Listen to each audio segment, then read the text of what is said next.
Due to copyright, I can't publish many audiobooks on YouTube. At our audiobook novel service, we offer access to over 300 full novels from Pocket FM, Webnovel, Audible, Wuxia, and more, all in high-quality audio format. Each novel is available with a one-time payment only. No subscriptions, no monthly payment, and no ads. Payments via PayPal or Ko-fi. To browse the full list of available novels, message me directly on Telegram or WhatsApp, or check out our full catalog on Discord. Chapter 837. Crown of Twilight.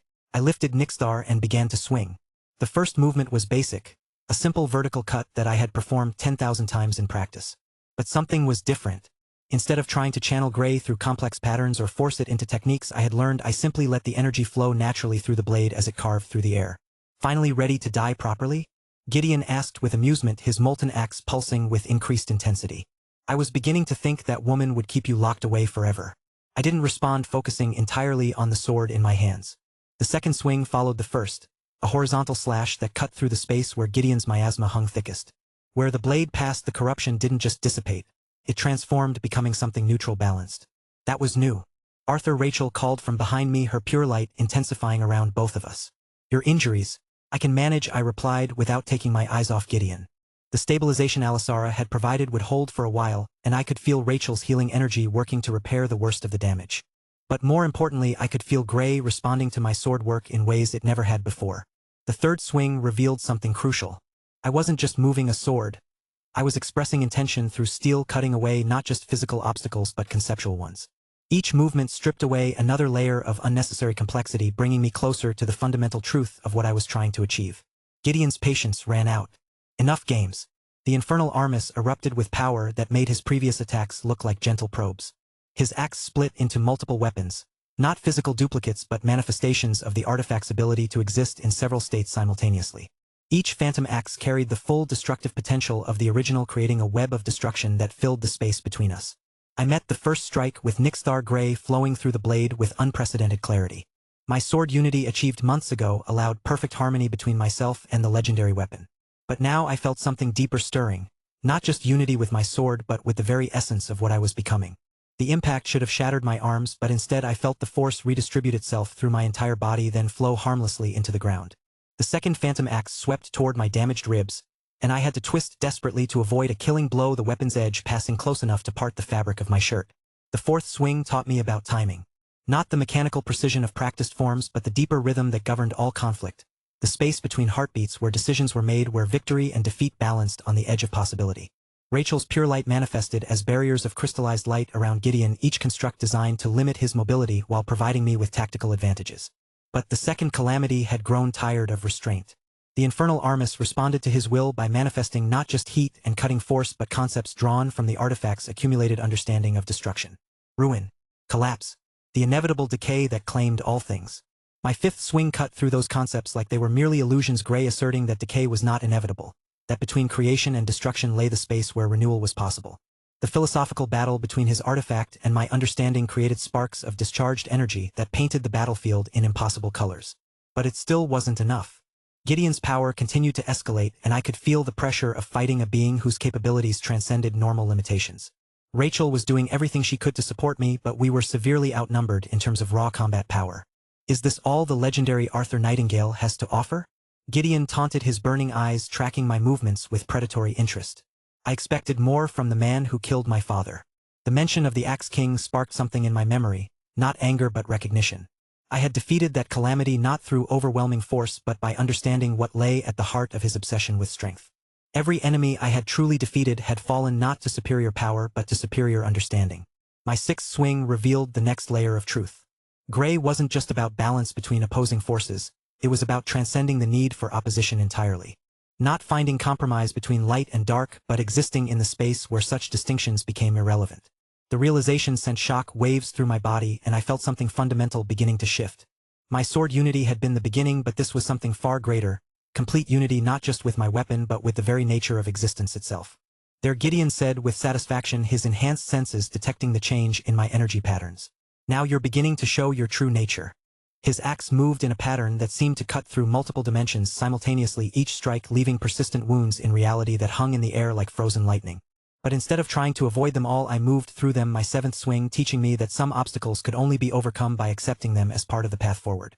Pain flared through my damaged ribs as one of the dimensional cuts caught me, but the injury felt distant, irrelevant compared to the growing clarity in my mind. Each swing of my sword was stripping away another limitation, another assumption about what was possible when someone truly understood the nature of the space between extremes. "Arthur, behind you!" Rachel's warning came just in time for me to spin away from another phantom axe, but the movement sent agony through my battered torso. Her healing was helping, but it couldn't keep up with the accumulating damage from fighting someone of Gideon's caliber. My eighth swing brought revelation about the nature of unity itself.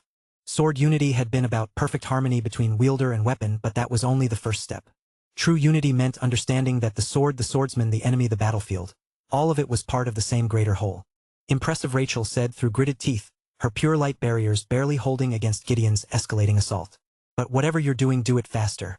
He's not holding back anymore." She was right. The second calamity had abandoned all pretense of restraint, the infernal Armus manifesting abilities that defied easy categorization. Space folded around him like origami, time stuttered and jumped in his immediate vicinity, and the very concepts that defined reality began to bend according to his will. But my understanding was deepening with each swing. The ninth cut taught me about intention, not the simple desire to win or survive, but the fundamental purpose that drove all meaningful action. The 10th revealed the connection between will and manifestation, showing me how thought became reality when filtered through sufficient understanding. "I can't hold this forever," Rachel warned, sweat beading on her forehead from the effort of maintaining her barriers while healing me simultaneously. "Whatever you're building toward, it needs to happen soon." My 11th swing brought me to the edge of something profound. Gray flowed through Nixthar and through me with perfect harmony, but more than that, it flowed through everything. The battlefield, the air, the space between heartbeats. I could feel the fundamental equation that governed all existence beginning to resolve itself in my consciousness. The 12th swing was different. As Nixthar completed its arc, I felt something click into place, not just in my technique or my understanding, but in my very being. The gray energy that had been flowing through me suddenly crystallized into something far more substantial. A weight settled on my head, not physical but conceptual. I could feel it there, invisible to normal sight but undeniably real. Power flowed through it and from it, connecting me to every aspect of the battle around me. Rachel gasped behind me, "Arthur, your head." Gideon's confident expression faltered for the first time since our confrontation began. His burning eyes widened as they focused on something above my brow that shouldn't have been there. "Impossible," he breathed. I could feel it now, the crown of twilight made of pure gray energy manifesting as the visible symbol of complete unity achieved. Not just unity with my sword or my power, but with the fundamental nature of existence itself. The space between extremes made manifest, worn like a crown by someone who had finally understood what it truly meant to transcend limitation without abandoning purpose. The battlefield fell silent as both allies and enemies stared at the impossible sight. Gray energy cascaded around me like liquid starlight, but it was controlled, now purposeful. Every particle served the greater harmony while maintaining its individual nature. For the first time since I had begun to understand gray, I felt truly ready to face a calamity. "Now," I said quietly, and my voice carried undertones that made reality itself pay attention, "let's finish this." Chapter 838. Mother and Daughter. The spatial barrier that separated their battle from the main conflict shimmered like heat waves, but within its boundaries a confrontation that had been years in the making finally reached its inevitable conclusion. Evelyn Alaric stood at the center of a garden of nightmares, black roses blooming around her in patterns that hurt to observe directly. Each flower carried 9-circle magical construction, petals edged with corruption that sought to drain life from anything they touched. As a low radiant rank mage, she possessed power that transcended normal human limitations, but it was the twisted maternal obsession in her eyes that made her truly dangerous. "My beautiful daughter," she said, her voice carrying harmonics that made the air itself seem heavy with possessive hunger. "Look how strong you've become. I taught you well." Rose stood opposite the woman who had birthed her into a world of calculated cruelty. Blue roses bloomed around her like guardians made of crystallized impossibility, their petals shimmering with the power of paradox itself. Her gift manifested as reality bending around the flower's physics, weeping in surrender as order and chaos danced together in perfect harmony. "You taught me exactly what I never wanted to become," Rose replied with deadly calm, her businesslike demeanor intact despite the emotional weight of the confrontation. "Which makes this conversation unnecessary." Beside her, Seraphina moved with the fluid grace that marked someone who had mastered the Mount Hua sword arts. Ice magic flowed around her sword like crystallized moonlight, her elven heritage manifesting as perfect harmony between blade work and elemental control. Where Rose's power operated on principles of paradox, Seraphina's was pure elegance. Each movement a work of art that happened to be capable of killing continental-level combatants. Still so cold, so distant, Evelyn continued, taking a step closer as more black roses manifested around her. I gave you everything: power, knowledge, the strength to survive in a world that would have destroyed a weaker child. And this is how you repay me? The black roses moved with predatory intelligence, weaving through the space between the combatants while their thorns promised death to anyone foolish enough to make contact. But they met an unexpected obstacle as Rose's blue roses materialized to intercept them, the two forces colliding in midair, with a sound like reality tearing. Where the black roses carried corruption and the desire to possess, the blue ones radiated something far more complex: the power to transform opposition into harmony, malevolence into protective energy. The paradox gift didn't just destroy Evelyn's attacks, it reversed their very nature, turning her mother's weapons against her with elegant precision. You gave me nothing, Rose said, her 8-circle magical construction manifesting as increasingly complex patterns of blue roses. You created a weapon and convinced yourself it was motherhood. Evelyn's perfect features twisted with something that might have been genuine hurt if genuine emotions were still possible for someone who had embraced corruption so completely. I protected you. I made you strong enough to survive, to thrive, to become everything I could never be. You tortured me, Rose corrected with matter-of-fact precision that somehow carried more emotional weight than screaming would have. You broke me down and rebuilt me according to your specifications. You turned love into control and convinced yourself it was the same thing. The battle escalated as Evelyn's 9-circle capabilities came into full display. Her black roses multiplied exponentially, creating a tide of corruption that sought to overwhelm her daughter through sheer numerical advantage. Each flower carried enough destructive potential to level city blocks, while their collective presence warped reality according to concepts of possession and domination. But Rose had grown beyond her mother's expectations. Her paradox gift manifested as blue roses that didn't just match the black ones numerically, they transformed the fundamental nature of the conflict itself. Where Evelyn sought to overwhelm, Rose created balance. Where corruption tried to spread, paradox imposed harmony. You cannot deny what you are, Evelyn snarled, her maternal obsession finally showing its true face. You are mine. My creation, my masterpiece, my perfect daughter. I will not let you waste yourself on these people who don't understand your true potential. I am not yours, Rose replied with finality that made the barrier around them ring like a struck bell. I never was. I was a person you tried to shape into a possession, and I reject everything you tried to make me become. Serafina chose that moment to strike her blade, tracing patterns in the air that left brief tears in spacetime. The Mount Hua blossoming arts manifested as sword techniques that resembled flower petals dancing on the wind, each movement flowing seamlessly into the next, while ice magic added lethal precision to every cut.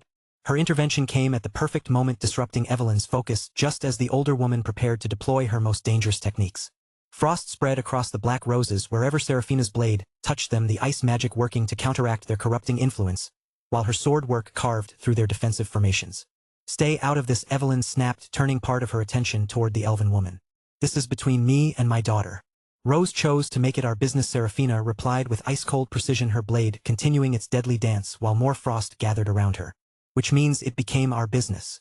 The three-way battle reached new levels of intensity as Evelyn's radiant rank power fully manifested. Her black roses evolved beyond simple weapons, becoming concepts given form. The idea of possession made manifest, the notion of ownership transformed into attacking entities. Each bloom carried the weight of her obsession, her absolute certainty that Rose belonged to her by right of creation. But Rose had found something her mother never possessed: genuine connection with others. Her blue roses responded not just to her individual will but to the harmony she had built with her companions. Serafina's ice magic began to intermingle with the paradox gift, creating hybrid attacks that combined elemental precision with reality-warping impossibility. You think these people care about you? Evelyn demanded, her voice carrying notes of desperate rage, as her attacks failed to achieve the overwhelming victory she had expected. They use you for your power just like everyone else. Only I love you for what you truly are. You love the weapon you tried to create, Rose corrected, her blue roses spreading outward in defensive formations that transformed her mother's garden of nightmares into something resembling actual beauty. You have no idea who I truly am because you never bothered to find out. The emotional warfare was as brutal as the physical combat.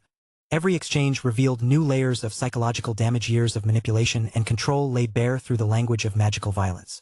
Evelyn's attacks carried the weight of twisted maternal devotion, while Rose's defenses expressed the hard-won freedom of someone who had learned to define herself on her own terms. Serafina's role in the battle evolved from simple support to something more profound. Her ice magic didn't just complement Rose's paradox roses. It provided grounding stability, the kind of unshakable foundation that allowed someone to stand firm against overwhelming emotional manipulation. I made you strong, Evelyn insisted, her black roses beginning to show signs of strain as they met increasingly sophisticated defenses. Everything you are, everything you can do, it exists because I had the strength to do what was necessary. You made me survive, Rose acknowledged with brutal honesty. But I made myself strong. I chose to become something other than what you intended, and that choice is what defines me. The battle reached its crescendo as both mother and daughter deployed their ultimate techniques. Evelyn's nine-circle magic manifested as a black rose garden, each bloom carrying enough corrupting influence to twist reality according to her possessive desires. Rose's response was to embrace the full scope of her paradox gift. Blue roses bloomed not just around her, but throughout the entire space, each one asserting that harmony was possible even in the face of absolute opposition. The very nature of the conflict began to transform as paradox imposed its will on corrupted obsession. But just as the climactic exchange threatened to tear the barrier apart entirely, something changed on the battlefield beyond. A presence that transcended normal classification suddenly manifested, drawing the attention of all three combatants despite the intensity of their personal war. Rose felt at first power that operated on principles she recognized but had never seen implemented with such perfect precision. Her blue roses trembled in sympathetic resonance, as gray energy manifested somewhere beyond their isolated battle space. Seraphina's ice magic responded similarly, frost crystals forming patterns that spoke to fundamental forces being wielded with unprecedented control. Her elven heritage allowed her to sense the deeper harmonies at work, the way reality itself was being reshaped by someone who had finally understood what lay beyond conventional limitation. Even Evelyn paused in her obsessive assault, her black roses faltering as her enhanced senses detected something that challenged her understanding of what was possible.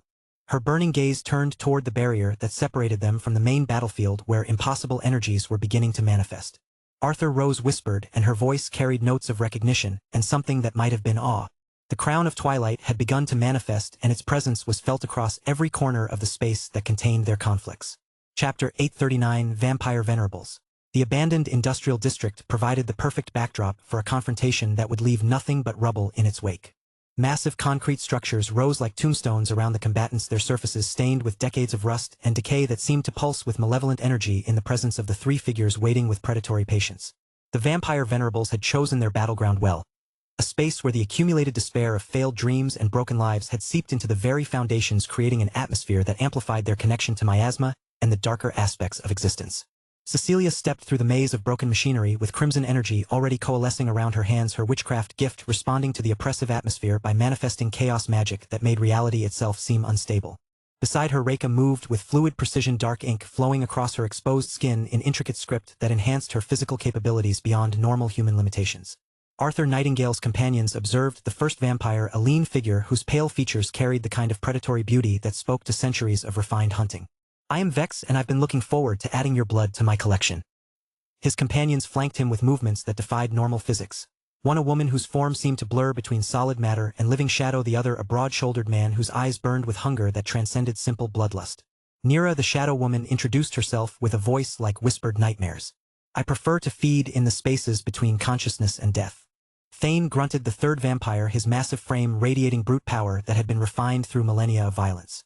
"I enjoy the hunt almost as much as the feast." Cecilia's response was to unleash a wave of chaotic energy that transformed the industrial wasteland's atmosphere into something resembling a storm caught in a kaleidoscope. Her eight-circle magical construction manifested as crimson lightning that didn't just carry destructive force. It rewrote the fundamental laws governing the space it passed through, turning predictable physics into something that changed according to her subconscious desires.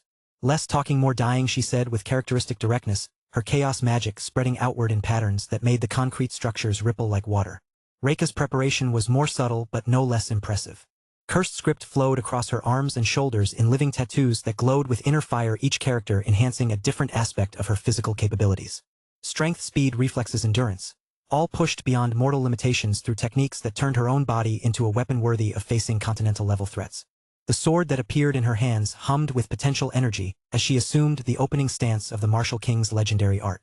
The Grade 6 sword technique had been created by someone who understood that true mastery meant transcending the limitations of conventional blade work, reaching into the realm where philosophy became physics. "First movement," she said quietly, her enhanced muscles coiling with power that made the air around her shimmer. "Skybreaker." The attack launched with such devastating force that it seemed to tear reality apart along its path. Reika's blade traced an ascending arc that carried enough kinetic energy to split mountains, while the cursed script on her skin blazed brighter as it channeled power beyond what her normal physiology should have been able to contain. But the vampire venerables hadn't survived centuries of existence by being easy to kill. Domain expansion, Vex declared with anticipation that bordered on ecstasy. Crimson harvest. The world around them transformed into something from a predator's paradise. The industrial wasteland became a vast feeding ground where every surface wept blood-red miasma, and the very air grew thick with crimson mist that carried the scent of iron and hunger. Within this domain, Vex's connection to blood magic reached transcendent levels. every drop of the red miasma responding to his will like extensions of his own circulatory system. Reika's devastating attack met barriers of crystallized blood miasma that didn't just absorb the impact. They transformed it into nourishment that actually strengthened Vex's domain. The crimson mist began to swirl faster, forming predatory shapes that moved with independent intelligence. Exquisite technique. Vex purred, his pale features taking on a healthier flush as he fed on the violence. Your dedication will make the eventual feeding that much more satisfying. Nira's response was to activate her own domain. Domain expansion. Endless twilight. Reality twisted as perpetual dusk descended on the battlefield, but this wasn't simple darkness.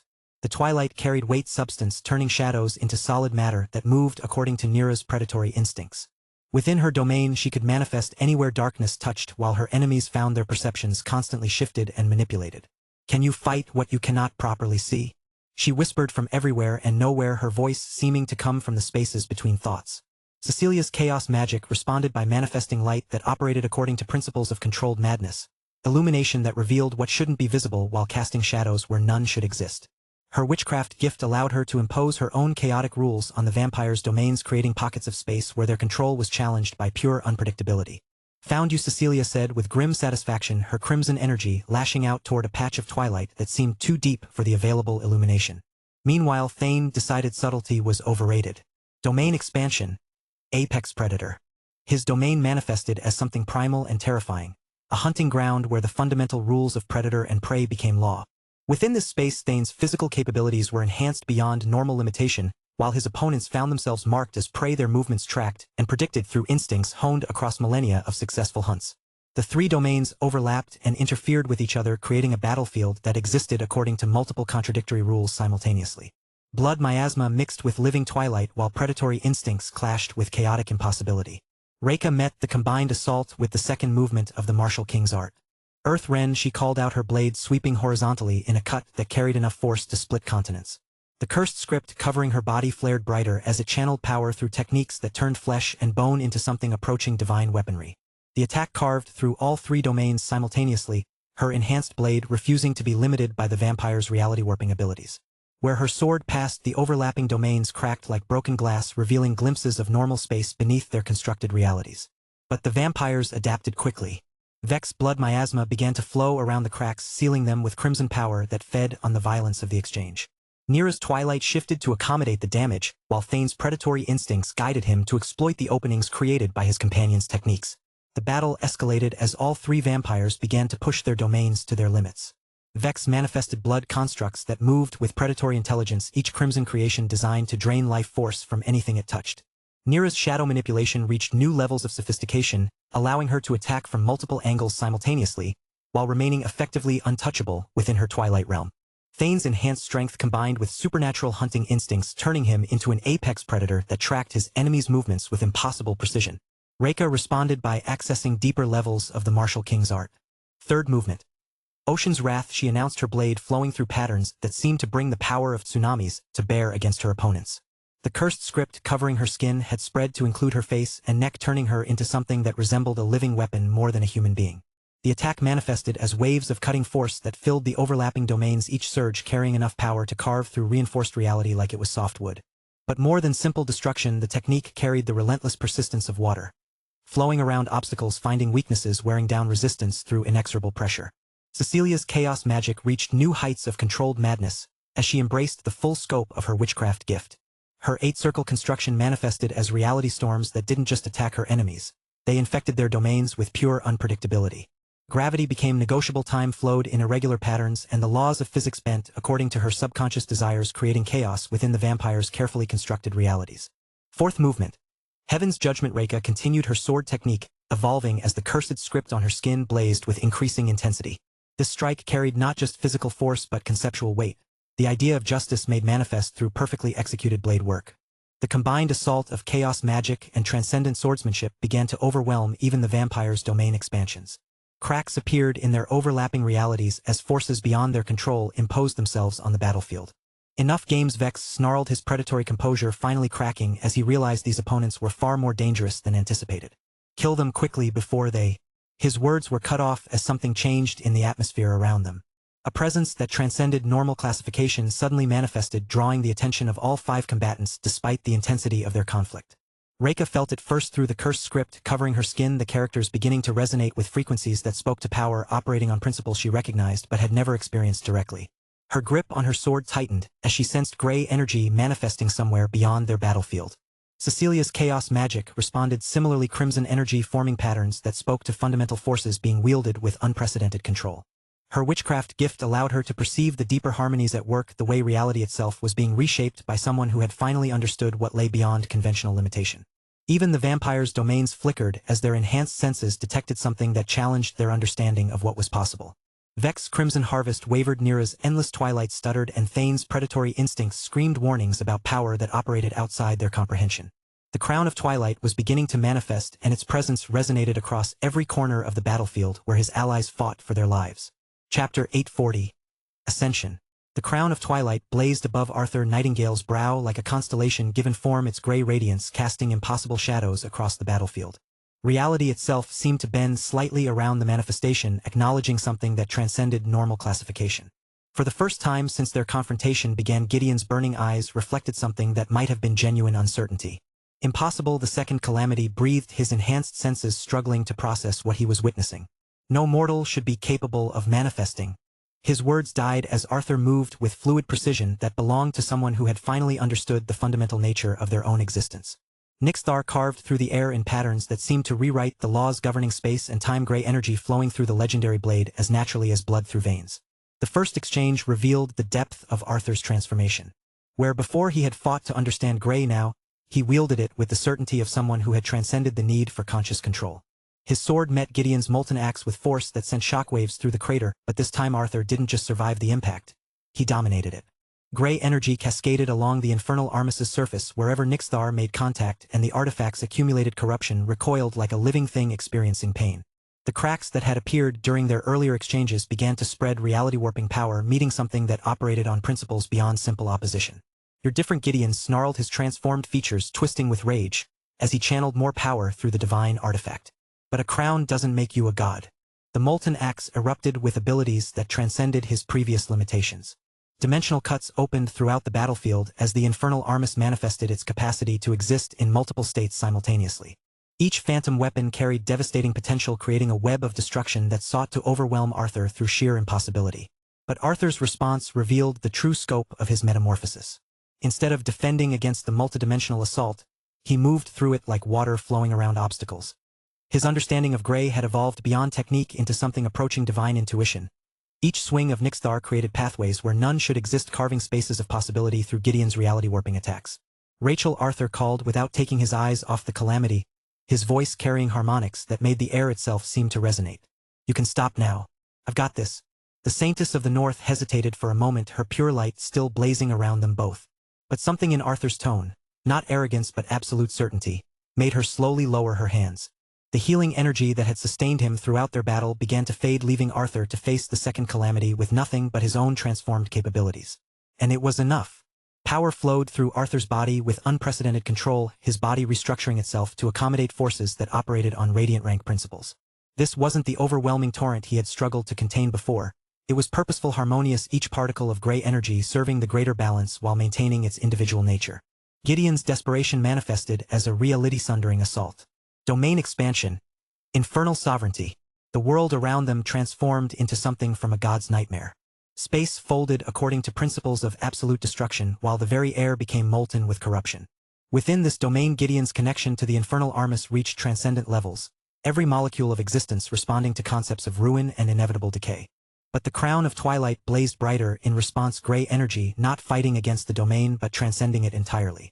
Arthur created pockets of balanced space where destruction and creation existed in perfect harmony, his understanding allowing him to impose natural order on the calamity's twisted reality. Fourth movement.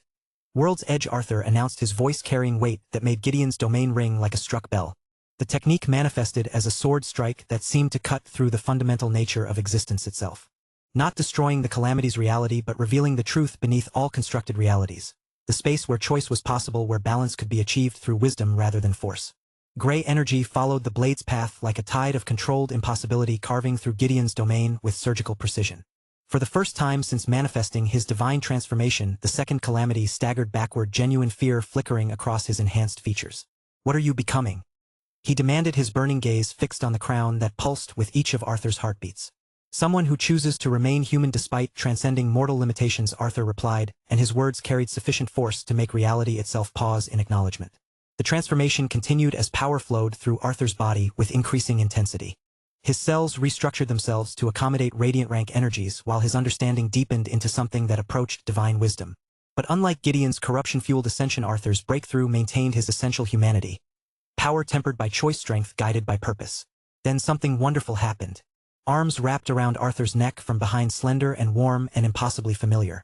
But these weren't the small arms of the 12-year-old Chelan he remembered. Amethyst hair cascaded over his shoulders like liquid starlight, while golden eyes that reflected depths of ancient wisdom gazed at him with joy that transcended mortal expression. "Luna," he breathed, feeling his bonded companion's presence settle into his consciousness like a missing piece of himself being restored. She had grown during their separation, her childlike form transformed into that of a young woman whose grace spoke to power refined through perfect loyalty. Her amethyst hair caught the light of the crown of twilight, while her golden eyes reflected the same harmony that flowed through Arthur's transformed understanding. "I told you I would always be by your side," she whispered, her voice carrying notes of devotion and absolute certainty. "The seal is finally broken. Nothing will ever separate us again." Her presence completed something fundamental in Arthur's ascension. Where before he had been reaching for radiant rank through individual understanding, now he achieved it through perfect unity. Not just with his sword or his power, but with the bond that defined him more completely than any technique or ability.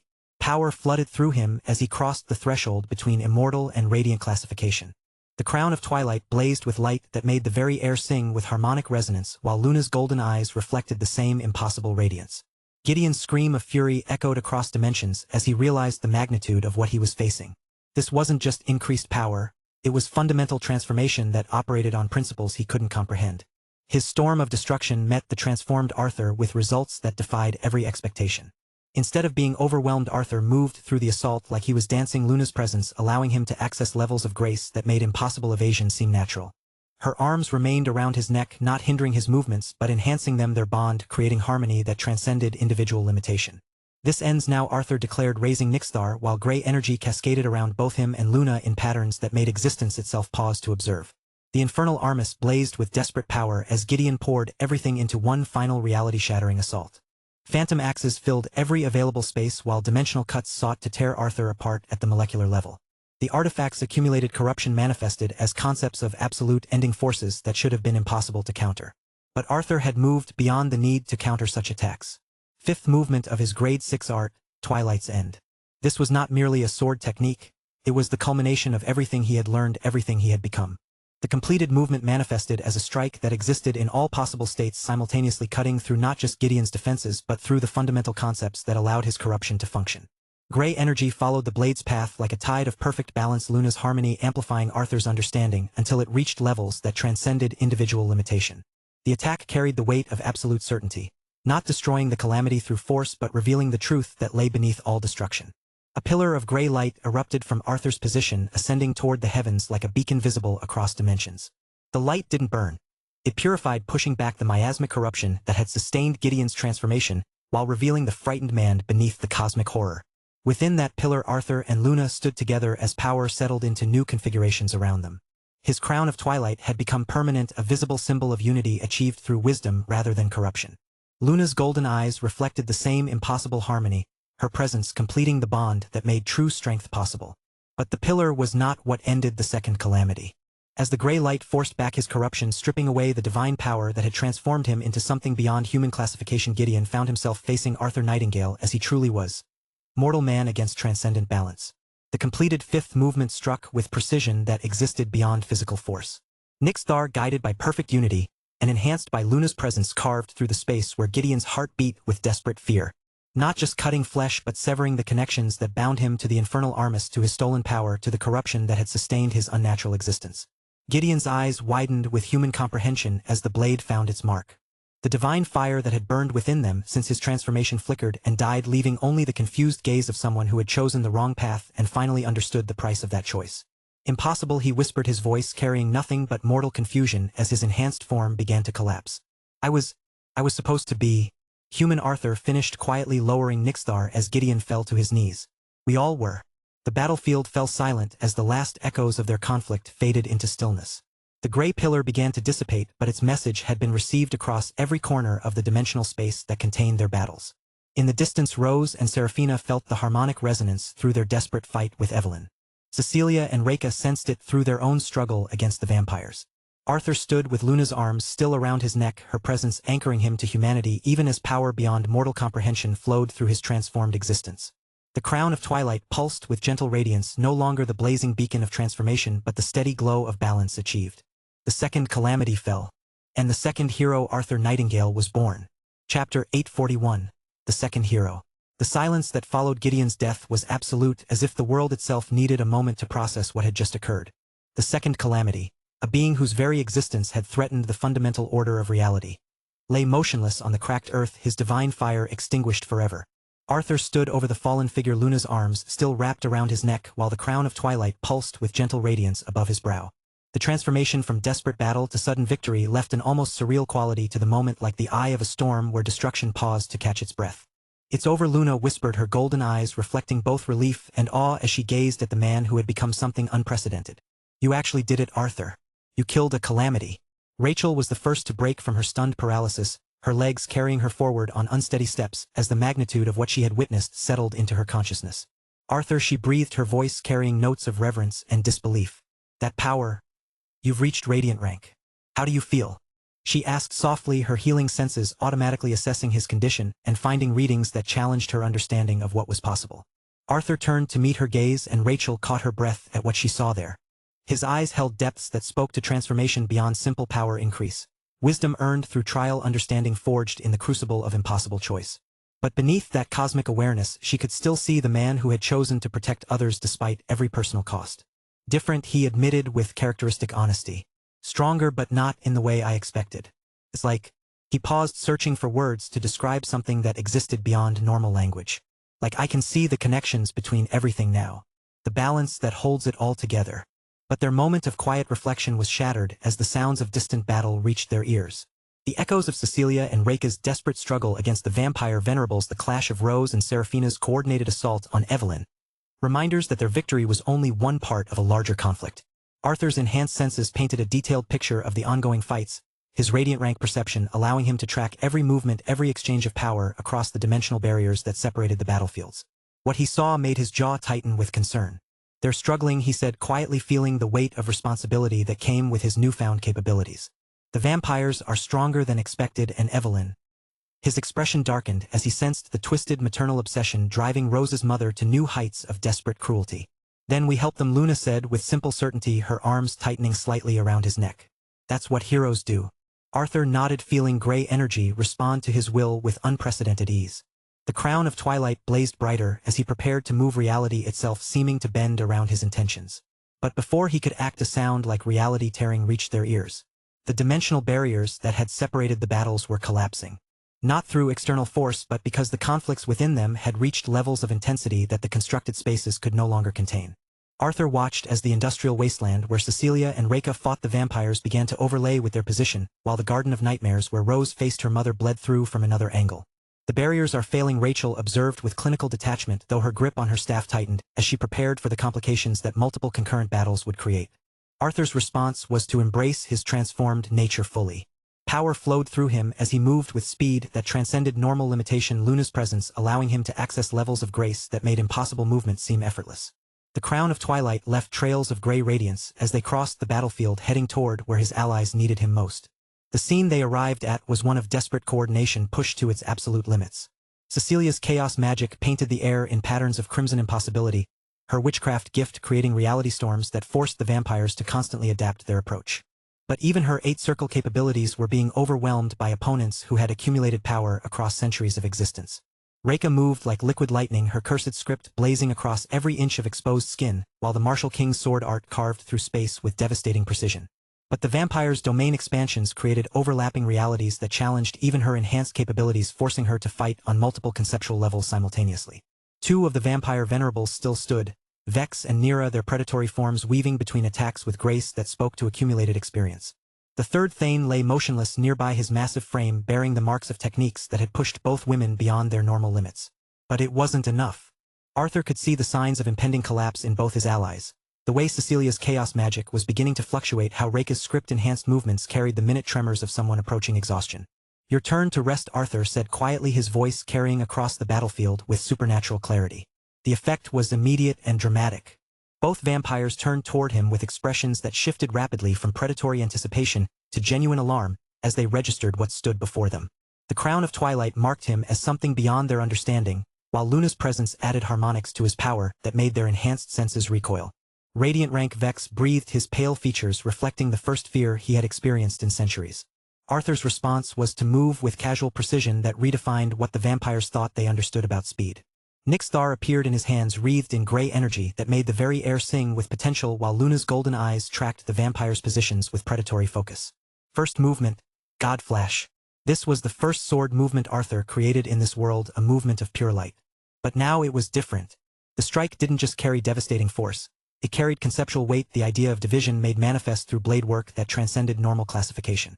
Nira's shadow manipulation, which had allowed her to remain effectively untouchable throughout the previous battle, simply ceased to function.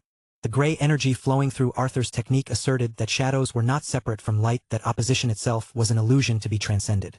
She materialized with a scream of shocked agony as Arthur's blade found her heart, gray energy flowing through the wound to sever her connection to the miasma that had sustained her for millennia. Unlike conventional death, this was transformation. Not destruction of her existence, but liberation from the corruption that had defined it. Vex's response was immediate flight, his form dissolving into crimson mist that sought to escape through the dimensional fractures still present from the collapsing barriers. His survival instincts, honed across centuries of predation, recognized that facing Arthur in direct combat would result in nothing but annihilation. A crimson thread appeared in front of him, warding off Arthur's influence. His face scrunched, but he looked another way. Meanwhile, the sounds of Rose and Seraphina's battle reached a crescendo that spoke to a conflict approaching its inevitable conclusion. Arthur's enhanced perception tracked the exchange with perfect clarity. Blue roses meeting black in displays of power that challenged the fundamental nature of reality, while ice and corruption clashed in patterns that painted the air with impossible colors. But even as Rose's paradox gift gained the upper hand, transforming her mother's weapons into protective energy, while Seraphina's sword work carved through Evelyn's defenses, the cult leader prepared one final desperate gambit.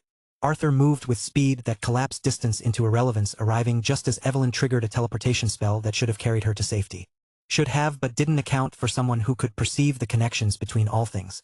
Gray energy lashed out like a living thing, not to harm but to reveal, stripping away the illusions that concealed Evelyn's escape route, while Luna's presence added weight to Arthur's will that made reality itself pay attention. Evelyn materialized barely a dozen feet away, her perfect composure finally cracking as she found herself face to face with the transformed Arthur. The possessive obsession that had driven her to new heights of cruelty withered under the weight of his attention, while the crown of twilight cast shadows that seemed to reveal the emptiness at her core. "Impossible," she whispered, her voice carrying notes of genuine terror, as she stared at power that operated beyond her understanding. "No one should be able to." Like a cockroach, Arthur interrupted with quiet disgust, his eyes reflecting judgment that transcended personal animosity. Scurrying away when the light gets too bright, always finding some dark corner to hide in. But even as he prepared to end her threat, permanently spatial tears opened around Evelyn's position. Not her own magic, but external intervention from whatever remained of her cult's infrastructure. Hands reached through the dimensional rifts to drag her to safety, while voices chanted spells that prioritized her survival over everything else.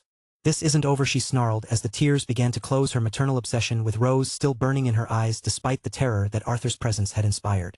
"I will have my daughter back no matter what it costs." "Yes, it is," Arthur replied with finality that made the air itself seem to thicken. "You just don't know it yet." The spatial tears sealed themselves, leaving only the lingering scent of corruption and the knowledge that some threats required more than a single confrontation to fully resolve. Arthur turned back toward his gathered allies, feeling the weight of what they had accomplished settling into his consciousness. The second calamity was dead. The immediate threats had been neutralized or driven off. For the first time in months, they could breathe without the constant pressure of impending apocalypse. "It's over," he said quietly, Luna's arms still around his neck while the crown of twilight pulsed with gentle radiance. "We won."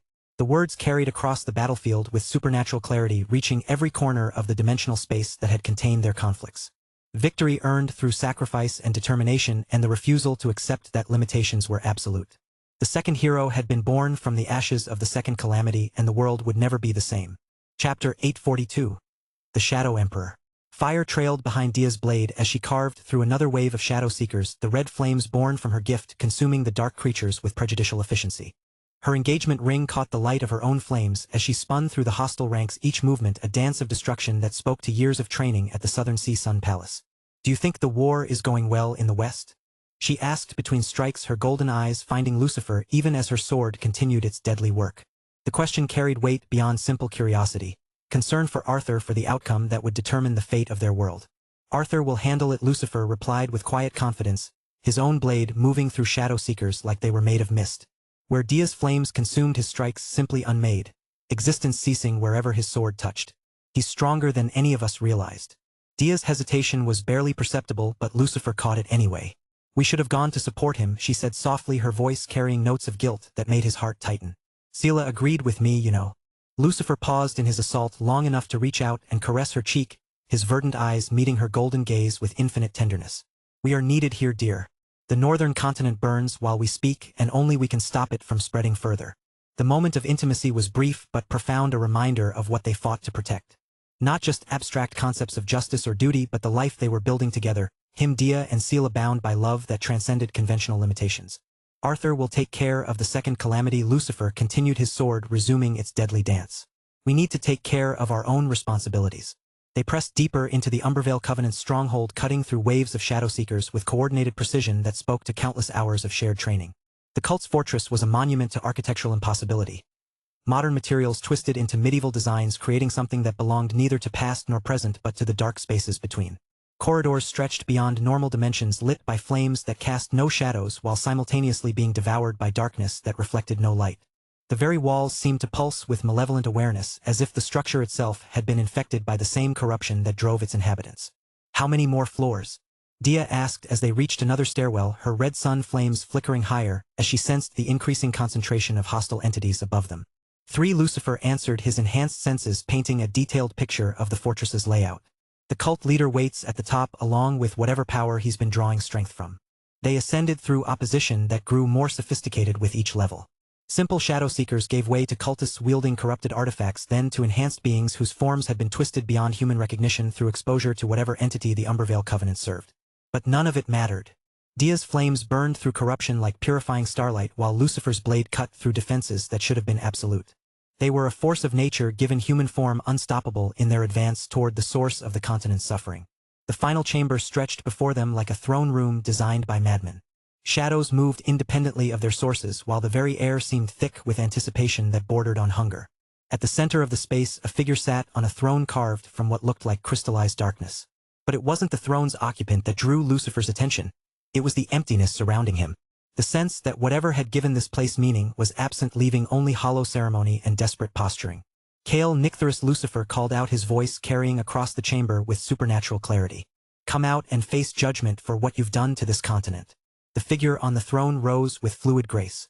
Kale Nyctherus, the Shadow Emperor, moved like darkness given human form, his pale features carrying the kind of predatory beauty that marked someone who had embraced corruption without reservation. "How dare you!" Kale said, his voice carrying harmonics that made the shadows around him writhe with sympathetic agitation. "How dare you challenge me when you haven't even reached radiant rank? Where is your father?" His form blazed with dark energy as he prepared to demonstrate exactly why he had earned his epithet. Shadow constructs began to manifest around him. Not simple absence of light, but predatory entities that sought to devour everything they touched. But Lucifer didn't even look at him. Instead, his verdant eyes scanned the chamber with the kind of analytical precision that spoke to someone searching for what truly mattered. "Where is the shadow you worship?" he asked with casual disregard for Kale's display of power. "The entity that gives your pathetic cult meaning? Or are you so weak that it doesn't bother to show itself?" Kale's perfect composure cracked at the dismissal, rage flaring in his dark eyes as he realized he was being treated like an inconvenience rather than a threat. "You insolent!" His words dissolved into action as he channeled everything into a preemptive strike. Mana and miasma erupted from his position in waves that carried enough force to level city blocks, while shadow constructs swarmed toward Lucifer with predatory hunger that promised devastation. Lucifer's response was to draw his sword with casual precision. The blade moved in a simple horizontal cut that seemed almost lazy in its execution. But where it passed, Kale's overwhelming assault simply ceased to exist, not blocked or redirected but negated at the fundamental level. Mana, miasma, and shadow constructs alike dissolved like mist before dawn. As the last echoes of Kale's attack faded into nothingness, something unprecedented began to manifest above Lucifer's head. Two crowns materialized simultaneously. one blazing with white radiance that spoke to purity beyond mortal comprehension, the other pulsing with black energy that carried the weight of infinite depth. They floated side by side above his brow, neither dominating the other but existing in perfect harmony that defied conventional understanding. The yin-yang body that defined Lucifer's nature had reached its ultimate expression. White mana and black mana flowed through him in patterns that created balance not through compromise but through the transcendence of opposition itself.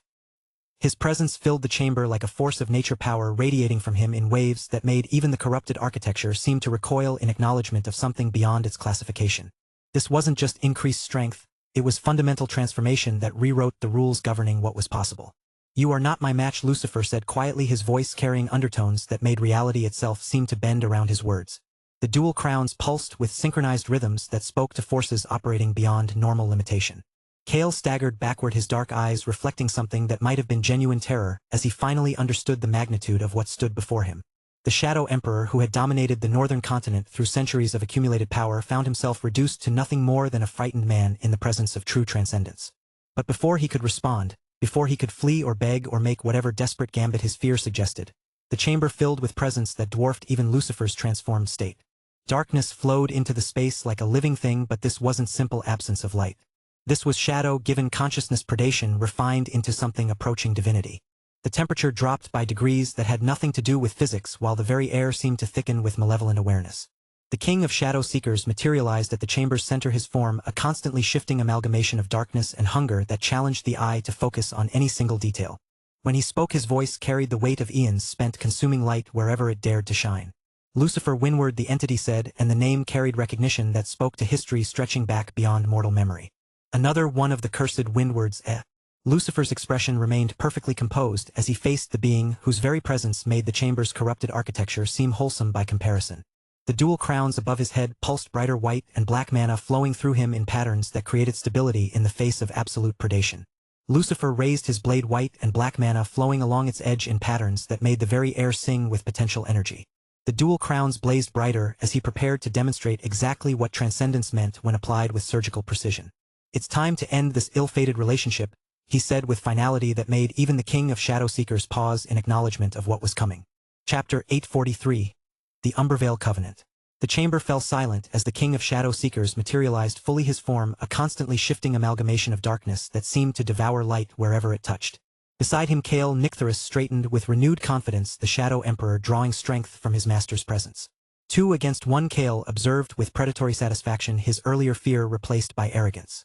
"Even with your newfound power you cannot hope to face both of us." Lucifer didn't respond, his verdant eyes analyzing both opponents with clinical precision. The god's eyes gift painted detailed information across his consciousness. The flow of miasma through Kale's enhanced form, the way shadow constructs drew power from the cult leader's life force. More importantly, he could perceive the parasitic connection between the Shadow Emperor and his master, a bond that had sustained the Umbervale Covenant for decades. The king of shadow seekers defied easy categorization, existing simultaneously as pure shadow and predatory intelligence. His power operated on low radiant rank but achieved through consumption rather than understanding, strength gained by devouring rather than transcending. "You possess remarkable clarity for one so young," the Shadow King mused, his voice carrying harmonics that made the chamber's walls pulse with sympathetic darkness. "Do you truly believe you can face both of us and emerge victorious?" Lucifer's response was to draw his blade completely, the steel singing as it cleared its sheath. The weapon hummed with anticipation as sword unity flowed between them. Not the perfect transcendence Arthur had achieved, but harmony refined through countless hours of practice. The blade became an extension of his will, responding to thoughts before they fully formed. White and black mana flowed along the edge in patterns that created perfect balance, neither dominating the other but existing in harmonious opposition that spoke to his yin-yang body's fundamental nature. His first strike came without warning. A simple thrust that channeled ice magic through the blade's edge. But this wasn't traditional elemental manipulation. Where ice formed, the foundation fire followed immediately after, creating thermal shock that turned defensive barriers into explosive fragments. Wind carried the assault forward with surgical precision, while earth magic reinforced his stance to handle the recoil forces. The attack struck both opponents simultaneously. Kale met the assault with shadow constructs that sought to absorb the elemental barrage, his radiant rank power weathering forces that would have obliterated lesser beings. But the king of shadow seekers flowed around the attack like liquid darkness, his form adapting to exist in the spaces between ice and fire. Domain expansion. Equilibrium manifest. Lucifer declared his power, reshaping the chamber according to his will. The corrupted architecture transformed into something that reflected his dual nature. Half the space blazed with white radiance that purified everything it touched, while the other half pulsed with black energy that added weight and substance to his techniques. Where the two halves met, perfect balance created zones where his elemental manipulation reached transcendent levels.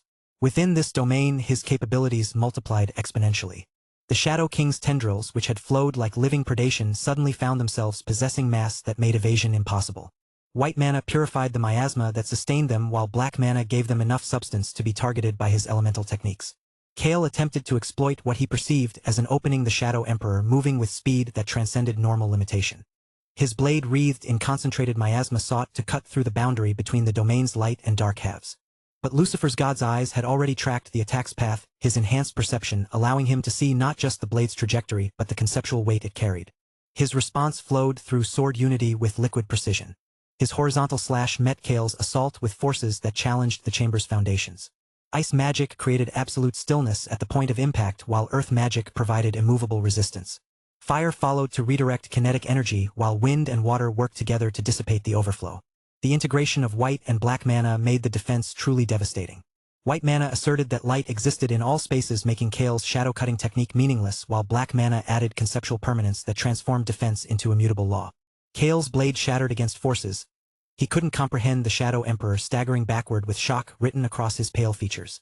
His weapon, forged from compressed miasma and enhanced with decades of accumulated power, had been casually negated by someone barely past adolescence. Impossible, he breathed, staring at the fragments with disbelief. How could you? Because you never understood what power actually means, Lucifer replied quietly, his blade already tracing new patterns in the air. The King of Shadow Seekers had watched with predatory intelligence, recognizing that direct assault would prove futile. His response was to manifest his own domain expansion, reality alteration that turned the space into an extension of his fundamental nature. Domain expansion. Eternal hunger. Every surface became a mouth seeking to devour, while the air turned into digestive fluid that sought to break down anything it contacted. This wasn't just an attack.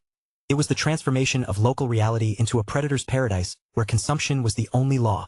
But Lucifer's domain proved superior in both scope and sophistication. Where hunger tried to devour, his equilibrium imposed balance. Where corruption sought to spread, his purification cleansed. The two domains ground against each other like opposing weather systems, reality warping under the pressure of conflicting principles. Within the contested space, Lucifer moved like liquid lightning. His blade carved through the Shadow King's manifestations with surgical precision, each strike channeling different elemental combinations through sword unity's perfect harmony. Lightning followed by ice to create thermal shock. Fire and earth to generate explosive force. Wind and water to carry attacks beyond their normal range. The King of Shadow Seekers adapted quickly, his form flowing between states of matter to avoid techniques that should have been unavoidable. But Lucifer's god's eyes tracked every transition, predicting movements before they began, while his domain provided the tactical advantages necessary to exploit those predictions. A thrust wreathed in white mana pierced through the Shadow King's defenses, the purifying energy burning away portions of his essence that couldn't regenerate. The entity's scream echoed across dimensions as he experienced genuine damage for the first time in decades. Kale, weaponless but desperate, channeled everything into a final assault. Miasma erupted from his position in waves that carried enough force to level city blocks, while shadow constructs swarmed toward Lucifer with predatory hunger. But without his blade, the Shadow Emperor was simply another target. Lucifer's horizontal slash carried every element in perfect integration. Ice and fire creating pressure waves, earth and wind adding kinetic force, water and lightning providing conductivity for energies that existed beyond physical classification. The technique cut through Kale's assault like it was morning mist, continuing on to carve through the cult leader's enhanced form. White mana severed his connection to the miasma that sustained his power, while black mana ensured the separation was permanent. Kale collapsed without ceremony, his radiant rank enhancement bleeding away as his bond to corrupted power dissolved entirely. The King of Shadow Seekers, weakened by Lucifer's earlier strike, attempted to flee through dimensional rifts that would carry him beyond immediate pursuit. But Lucifer's domain had already accounted for such tactics. His final strike existed in multiple states simultaneously. Ice that froze the escape routes, fire that cauterized dimensional wounds, earth that provided immovable anchors. Wind carried the attack beyond normal range, while water and lightning added energies that transcended physical limitation. White and black mana flowed together in the technique's core, not combining but creating the space where all possibilities could be addressed simultaneously. The strike cut through not just the Shadow King's physical form but through the concepts that allowed his existence to continue. The entity simply ceased. Not destroyed but transformed back into natural shadow consciousness and hunger, purged by forces that operated beyond his ability to resist. Silence fell over the chamber as the last echoes faded into stillness. Where two radiant rank entities had stood, only empty space remained. cleansed by techniques that had operated beyond their ability to comprehend. Lucifer lowered his blade slowly, the dual crowns above his head settling into gentle radiance. Around him the chamber began to collapse as the miasma that had sustained the Umbervale Covenant's stronghold lost its source. Dia appeared at his side, her golden eyes reflecting pride and relief in equal measure. "Is it over?" "Here, yes," he replied, taking her hand as they walked from the collapsing stronghold. "The northern continent is free." Behind them the fortress crumbled into rubble that would be reclaimed by nature within months. Another source of corruption eliminated another threat to innocent lives removed from existence. "Two down," Lucifer said, quietly thinking of the 5 major cults that had plagued the world. 3 to go. Chapter 844. Turning the Tide. The Savage Communion's fortress crumbled behind me like a house of cards caught in a hurricane, its supposedly impregnable walls reduced to smoking rubble in less than an hour. What should have been a months-long siege had become little more than a casual stroll through their defenses, my newfound radiant rank power turning their most dangerous stronghold into an afternoon's work. Dust and debris swirled in the air, carried by the wind that still hummed with the echoes of my gray energy blasts. The ground was littered with shattered stone and twisted metal remnants of barriers that had held back armies for centuries. Now they were nothing. "Well," Luna said with satisfaction rippling through our bond that was disappointingly easy. I had to agree. The cult that had been terrorizing the Western continent for centuries, requiring coordinated efforts from the entire continent just to contain, had folded like wet paper the moment I decided to intervene. The crown of twilight pulsed gently above my head as I surveyed the destruction, gray energy still cascading around me in patterns that made the very air shimmer with controlled power. "Daddy!" The voice made me turn instantly, my enhanced perception having already detected the familiar presence approaching at high speed. A small figure was running toward me across the battlefield, dark hair streaming behind her as she navigated the rubble with practiced ease, jumping over chunks of stone like it was a playground game. Stella crashed into me with the kind of desperate tackle that only an 11-year-old could manage, her arms wrapping around my waist with surprising strength while her face pressed against my chest. "You're back! You're back!" I was so super worried. Like, what if you got hurt or something exploded wrong? "But you won. You totally won. Breathe, little star," I said softly, chuckling as I gently adjusted Luna's position so I could properly hug my adopted daughter. The Chelan had shifted into her adult human form moments ago, amethyst hair flowing like silk, golden eyes gleaming with quiet amusement, and was nuzzling against my shoulder with that familiar affectionate warmth. She understood family bonds better than most, her loyalty extending to the child who meant so much to me. "I'm fine. More than fine, actually. See? Not a scratch." Stella pulled back to look at me, her dark eyes wide and sparkling with that mix of kid wonder and smart kid curiosity. "You feel all different. Like way stronger. Did you get new powers? Tell me. Was it super cool?" "I bet it was exploding everywhere." "A lot happened," I admitted, ruffling her hair while feeling Luna's amused contentment through our bond. "I'll tell you everything later, promise. Over ice cream or something fun." "Yay. Ice cream." Stella bounced a little, her grin huge and toothy like any normal kid who'd just survived a war and was ready for treats. "Arthur." The familiar voices drew my attention to the group approaching across the battlefield. Rachel, Cecilia, Rose, Serafina, and Reka were making their way through the rubble with expressions that mixed satisfaction with relief. Serafina reached us first, her silver hair catching the afternoon light as she moved with the kind of controlled grace that marked her cadence always. "Arthur," she breathed, her voice carrying notes of awe mixed with relief. "The transformation. It's complete, isn't it? True radiant rank, not just the threshold." "It is," I confirmed, smiling as I kept one arm around Stella. "How do you feel about having a fiancé who could accidentally level a city if he sneezed wrong?" But as they got closer, I noticed their eyes flicking to Luna, who was still in her human form, nuzzling a bit closer to my neck with that soft, purring contentment. Her amethyst hair brushed against my cheek and her golden eyes half closed in relaxed bliss. The girlfriends exchanged glances. Subtle at first, but then Cecilia's crimson eyes narrowed, Rachel's blue ones flashed with a hint of possessiveness, Rose's EUs slightly widened like she was calculating something dramatic, Serafina's posture stiffened ever so slightly, and Reka's expression turned into a quiet frown. "Arthur?" Cecilia said, her voice laced with that chaotic edge, crossing her arms. "Who's the new accessory? And why is she all cozy like that?" "Yeah," Rachel added, trying to keep her tone light, but failing a bit, her warmth dimming into something sharper. "We were worried sick, and now this?" Rose chimed in, her practical mind kicking in. "Generally speaking, bonding with a Chelan doesn't usually involve nuzzling. In public." Serafina and Reka didn't say anything, but their looks spoke volumes. Jealousy bubbling up like a pot about to boil over.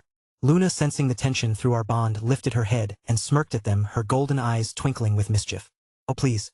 As if something like that could ever happen in the first place. I'm bonded to him, not whatever you're imagining."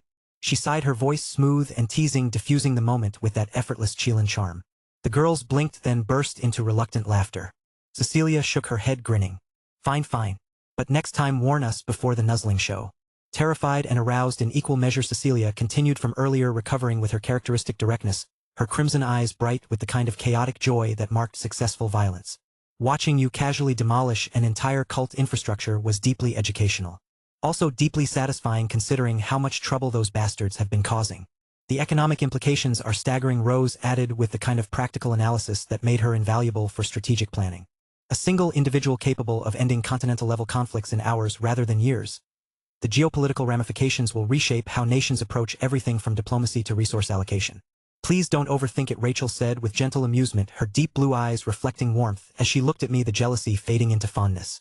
He's still Arthur. Just significantly more Arthur than before. Reka nodded with characteristic precision. Arthur will always be Arthur.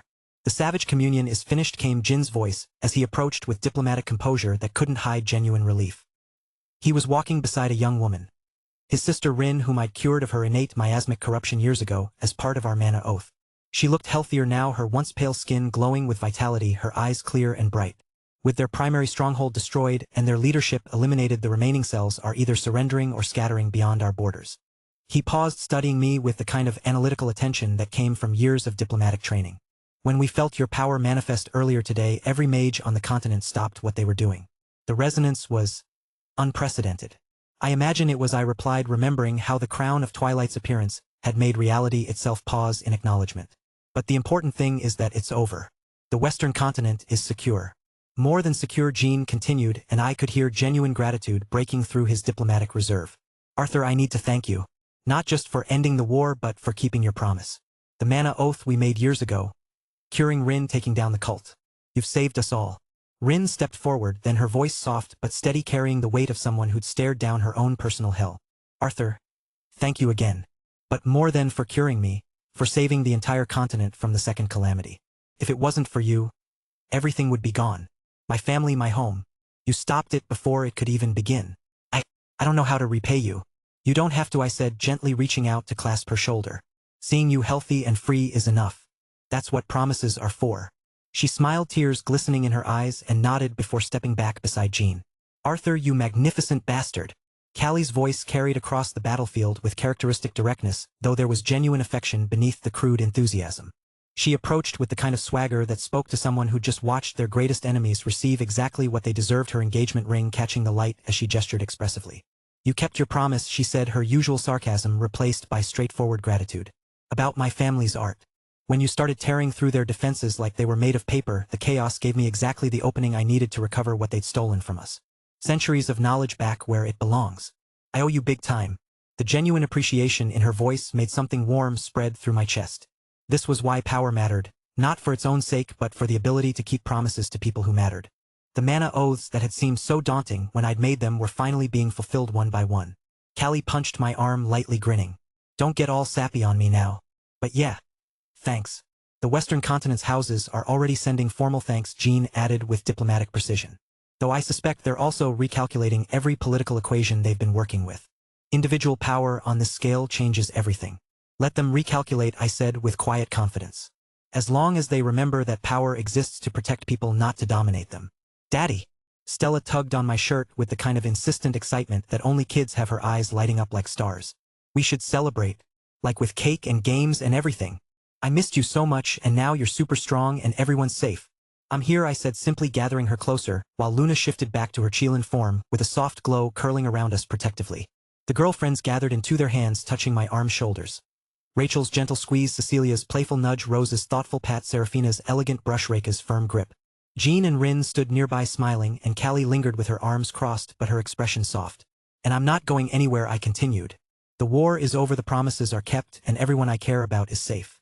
Good, Stella said with satisfaction, then grinned with the kind of mischievous joy that reminded me why she was the best thing that had ever happened to me outside of combat.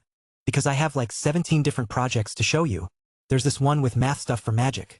Rose says it could make everything faster, like delivering food super quick across the whole continent. And I drew pictures of it too.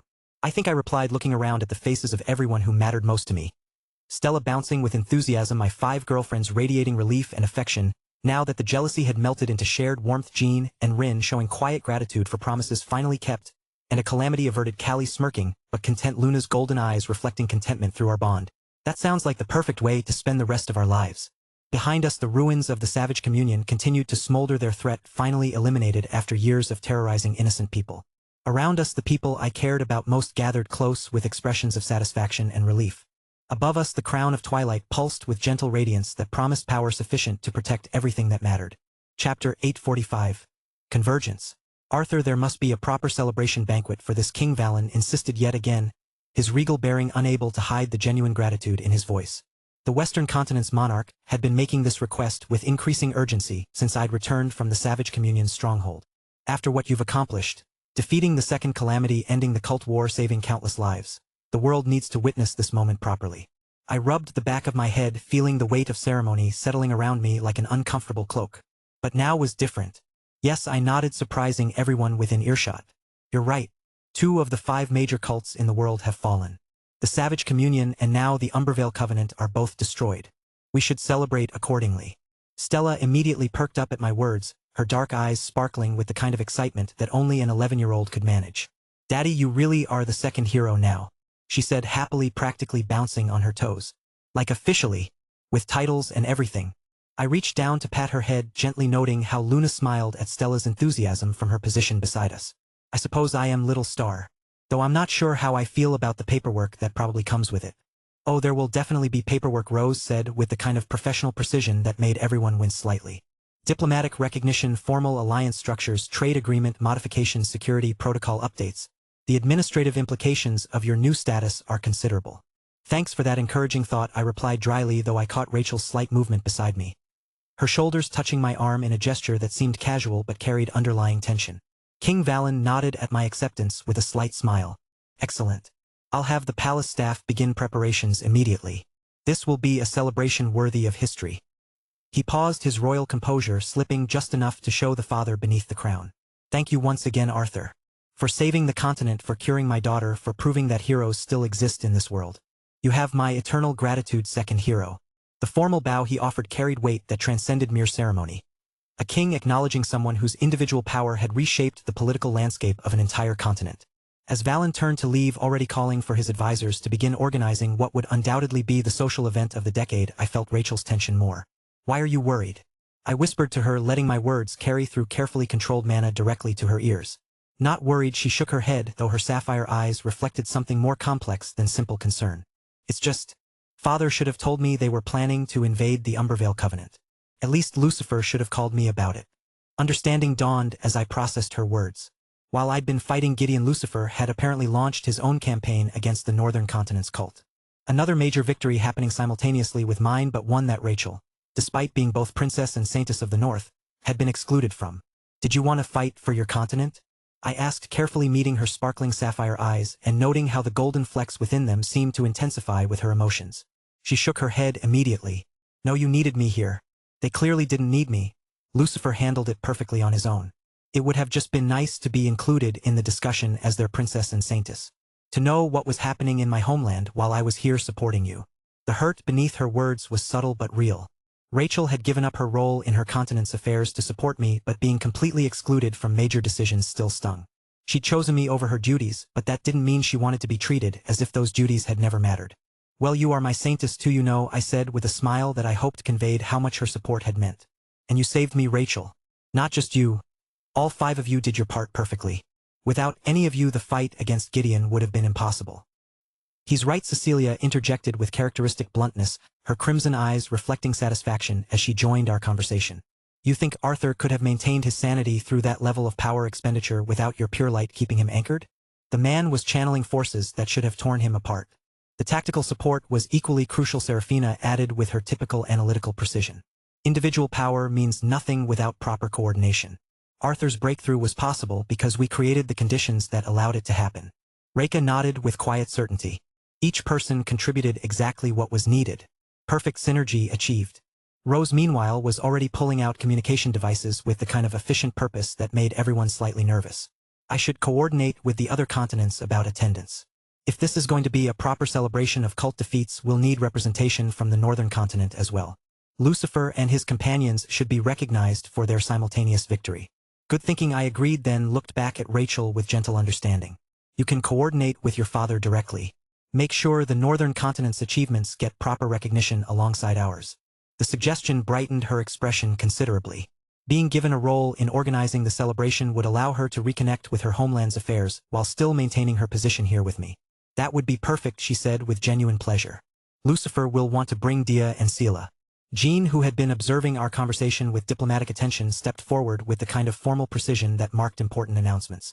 If the celebration is going to have the scope you're discussing, there will be representatives from the eastern and southern continents and the Slatemark Empire as well.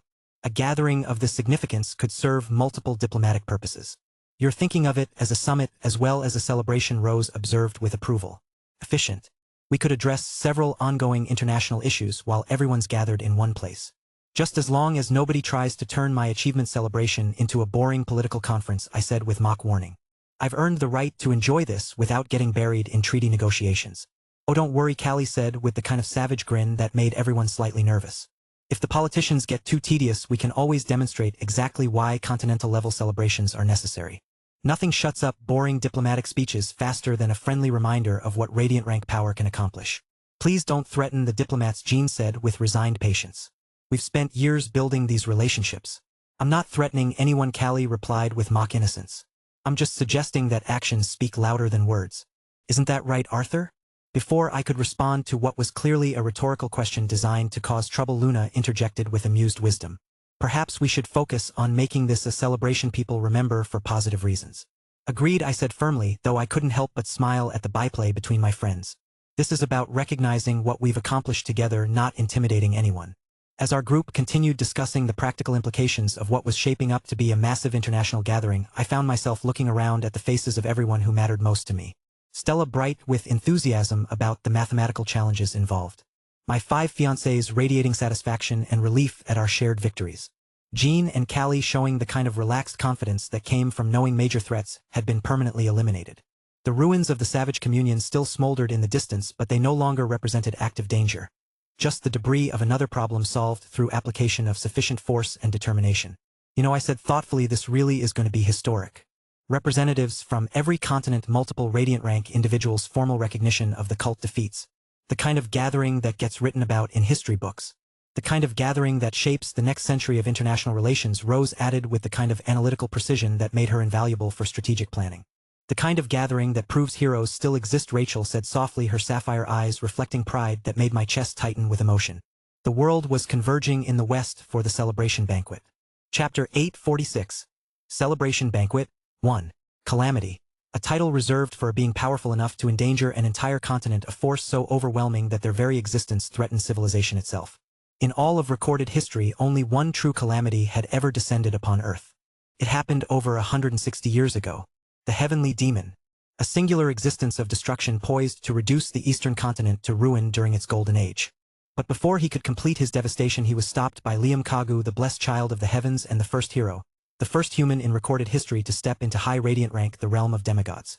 The prophecies spoke of 2 heroes who would rise when the world faced its darkest hours. The first hero had already proven himself against the original calamity. Now, in an age that many believed had moved beyond such legends, a second calamity had emerged. Gideon Ironmaw, the second calamity. He was a monster beyond humanity's normal means to fight. Even Valen Ashbluff and other continental rulers together would have struggled against his overwhelming power. And yet that calamity was dead. A war that should have ended with the destruction of multiple continents had been stopped. Many had contributed, but one name stood above all others. Arthur Nightingale. At low radiant rank, Arthur had done the impossible. He had killed a calamity in single combat, claiming the crown of twilight that marked him as something unprecedented. Not only that, but he had already proven his supremacy by defeating Valen Ashbluff in battle just days before. With this feat, there was no longer any debate. Arthur Nightingale was the second hero of prophecy. The strongest human alive. And now the world was coming for him.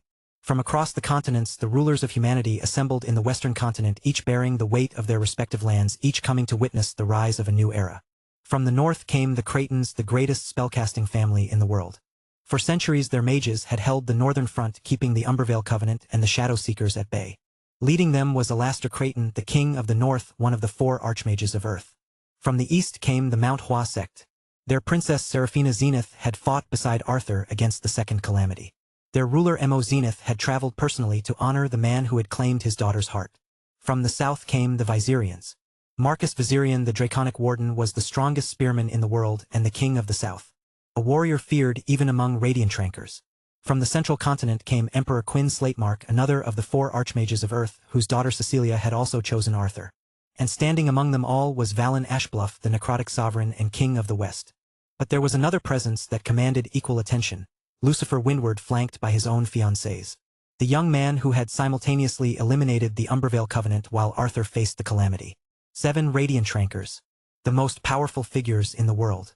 And all of them had gathered to celebrate the achievements that had reshaped the global balance of power. Marcus Viserion stood beside Alastair Creighton, his crimson hair reflecting the warm glow of the chandelier.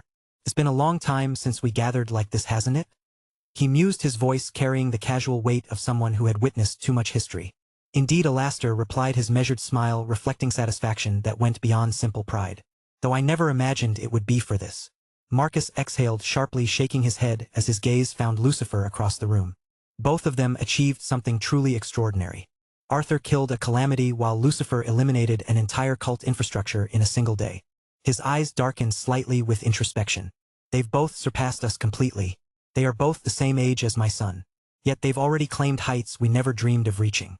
A familiar voice joined their conversation. Alastair Marcus discussing the new generation? Quinn Slatemark approached with measured steps, his imperial bearing unable to hide the complex emotions surrounding his daughter's choice. The emperor of humanity's greatest empire had come to honor the man who had claimed Cecilia's heart through deed rather than political arrangement. Even the emperor came personally, Marcus observed with amusement. Celebrating your future son-in-law's achievements? Quinn's smile carried depths that spoke to careful political calculation. Arthur Nightingale represents a fundamental shift in how power operates in our world. Individual capability that transcends institutional authority. It would be foolish not to acknowledge such transformation directly. Another figure approached with quiet dignity. He's reached heights that redefine what we considered possible. Mo Zenith said calmly, his dark robes shifting as he joined their group. When Gideon bonded with the Infernal Armis, a mythical-grade artifact, he became something beyond normal classification. Silence settled over the gathered rulers as they processed the implications. Mythical-grade artifacts were theoretical constructs, objects of speculation rather than confirmed existence. Now they knew such weapons could bridge nearly 2 full power levels, transforming their wielders into forces of nature. And Arthur had still won. But what truly impressed me, came another voice, was the simultaneous victory in the north. All eyes turned to Lucifer Windward as he approached with his fiancées flanking him. Sela Moyong moved with the lethal grace of the Eastern Continent's finest martial artists, while Dia Solaran's presence carried the warm authority of the Southern Sea Sun Palace. Lucifer Alastair acknowledged with genuine respect. Your elimination of the Umbervale Covenant was masterfully executed. To coordinate such a decisive strike while Arthur engaged the calamity. The credit belongs entirely to Arthur. Lucifer interrupted with firm conviction, his dual crowns pulsing gently above his head. My actions were only possible because he drew the primary threat. The second hero faced the greater challenge and achieved the more significant victory. The modesty was genuine, but it only served to highlight the unprecedented nature of what had occurred. 2 individuals acting in coordination had eliminated multiple continental-level threats simultaneously. The conversations gradually faded as an unmistakable presence began to manifest at the hall's entrance. The very air seemed to thicken with anticipation as every enhanced sense in the room detected what was approaching. Then the great doors opened. Arthur Nightingale entered with the kind of presence that redefined what power meant to those who witnessed it. But he was not alone. Rachel Creighton walked beside him, her golden hair elegantly styled and adorned with a delicate silver circlet that caught the light. Cecilia Slatemark moved with the refined grace of imperial upbringing, her crimson gown flowing like liquid fire, complemented by the ruby pendant that marked her as heir to the Slatemark throne. Rose Springshaper carried herself with businesslike precision that couldn't hide deep affection, her elegant navy dress perfectly tailored with sapphire earrings that matched the cool professionalism of her demeanor. Seraphina Zenith flowed like liquid grace in a gown of pale blue silk that seemed to shimmer with each step, her platinum jewelry catching the light in patterns as beautiful as frost on winter mornings. Reika Solien walked with quiet confidence, her black dress simple yet striking with silver accessories that complemented the intricate patterns visible along her arms. And skipping alongside them with barely contained excitement was Stella, Arthur's adopted daughter, her dark eyes bright with mathematical fascination as she catalogued the unprecedented gathering of power around her. The effect on the assembled rulers was immediate and profound. Every radiant tranker in the room felt their own capabilities measured against Arthur's presence and found them wanting. This wasn't just increased strength, it was fundamental transcendence that operated on principles they couldn't fully comprehend. Marcus Viserion rubbed his chin thoughtfully, his red eyes reflecting something between admiration and disbelief. I had heard Arthur achieved something extraordinary during the battle, he muttered, but this power transcends normal classification entirely. The second hero, Alastor, said simply, and the title carried weight that made everyone present understand they were witnessing history. Arthur moved through the hall with purposeful strides, his family following, information that spoke to shared trials and mutual trust. Every eye tracked their progress, every enhanced sense catalogued the unprecedented nature of their collective presence. The most powerful rulers in the world watched, waiting to see who Arthur would approach first. Would he acknowledge Alastor Creighton, his mentor and future father-in-law? Perhaps Quinn Slatemark, the emperor, and another one of his father-in-laws? Maybe Mo Zenith, yet another one of his father-in-laws, and the king of the sect which he honed his swordsmanship in? The answer was none of them. Arthur walked past the assembled rulers with polite nods of acknowledgement, leading his family toward three, who had been waiting at the gathering's edge with expressions that transcended political calculation. Alice Nightingale, Douglas Nightingale, and Arya Nightingale. His family. Alice's dark hair shone under the grand chandeliers, her sapphire eyes tracking her son's approach with the kind of maternal assessment that saw past power to the person beneath. Beside her, Douglas stood with quiet pride, his black hair touched with silver, his expression carefully controlled. Arthur came to a halt before them, and for a moment the second hero, the man who had killed a calamity and reshaped continental politics, was simply a son coming home. Arya crossed her arms. You outdid yourself even more this time. I did hope I didn't worry you too much, Arthur replied with a smile of his own. Douglas stepped forward first, pulling Arthur into an embrace that carried years of worry and pride. You did well, son. Better than well. Alice didn't wait for ceremony.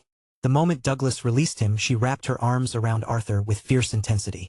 I don't forgive you for making me worry, she whispered against his shoulder, though her voice carried more relief than accusation.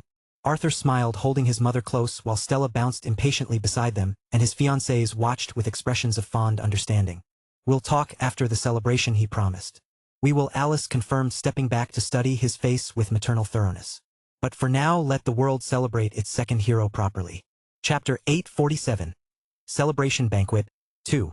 After the emotional reunion with my family, I felt the familiar weight of social obligation settling around me like a familiar cloak.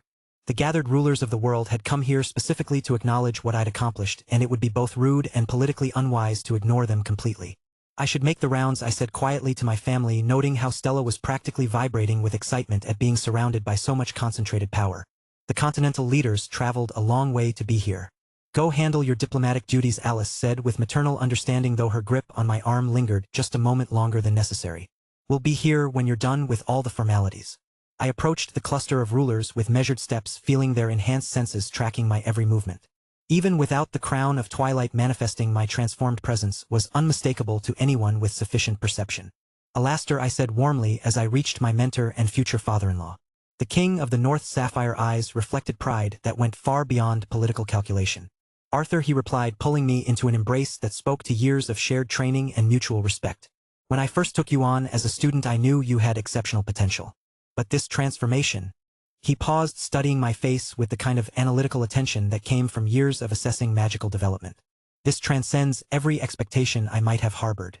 You taught me the fundamentals that made everything else possible, I replied with genuine gratitude. Without your guidance, I never would have developed the foundation necessary for this level of growth. The student has surpassed the master, Alastor said with satisfaction that couldn't hide slight melancholy. As it should be. As it must be if the world is to continue moving forward. I turned to Marcus Viserion, next, the draconic warden's crimson hair catching the light as he studied me with analytical precision. Marcus, I acknowledged with respectful nod. Arthur Nightingale, he replied, his voice carrying the kind of professional assessment that came from someone who had spent decades evaluating combat potential.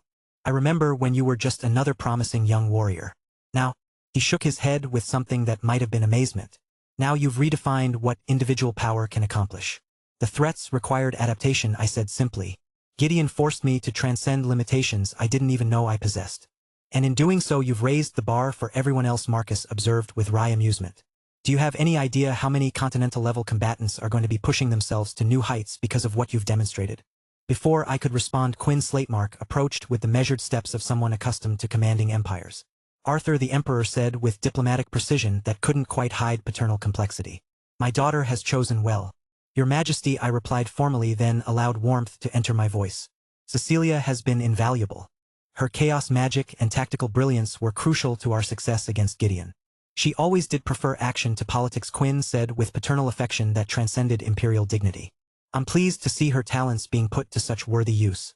Mo Zenith joined our conversation with quiet dignity, his dark eyes reflecting the kind of deep satisfaction that came from seeing long-term investments pay off. "Arthur," he said simply, "you have proven worthy of my daughter's devotion." "Serafina fought beside me against impossible odds," I replied with genuine respect. "Her ice magic and sword work were instrumental in creating the openings I needed to achieve breakthrough. The Mount Hua sect is honored by the Alliance MO, confirmed with formal precision that couldn't hide personal approval." As I finished the formal greetings with the continental rulers, I noticed two other familiar figures approaching, people whose presence here spoke to relationships that transcended simple political necessity. "Grand Marshal," I said with genuine warmth as Maylin Potton reached me, her navy blue hair elegantly styled, and her golden eyes reflecting satisfaction that went beyond professional courtesy. "Arthur," she replied with the kind of measured respect that came from someone who had witnessed my capabilities firsthand.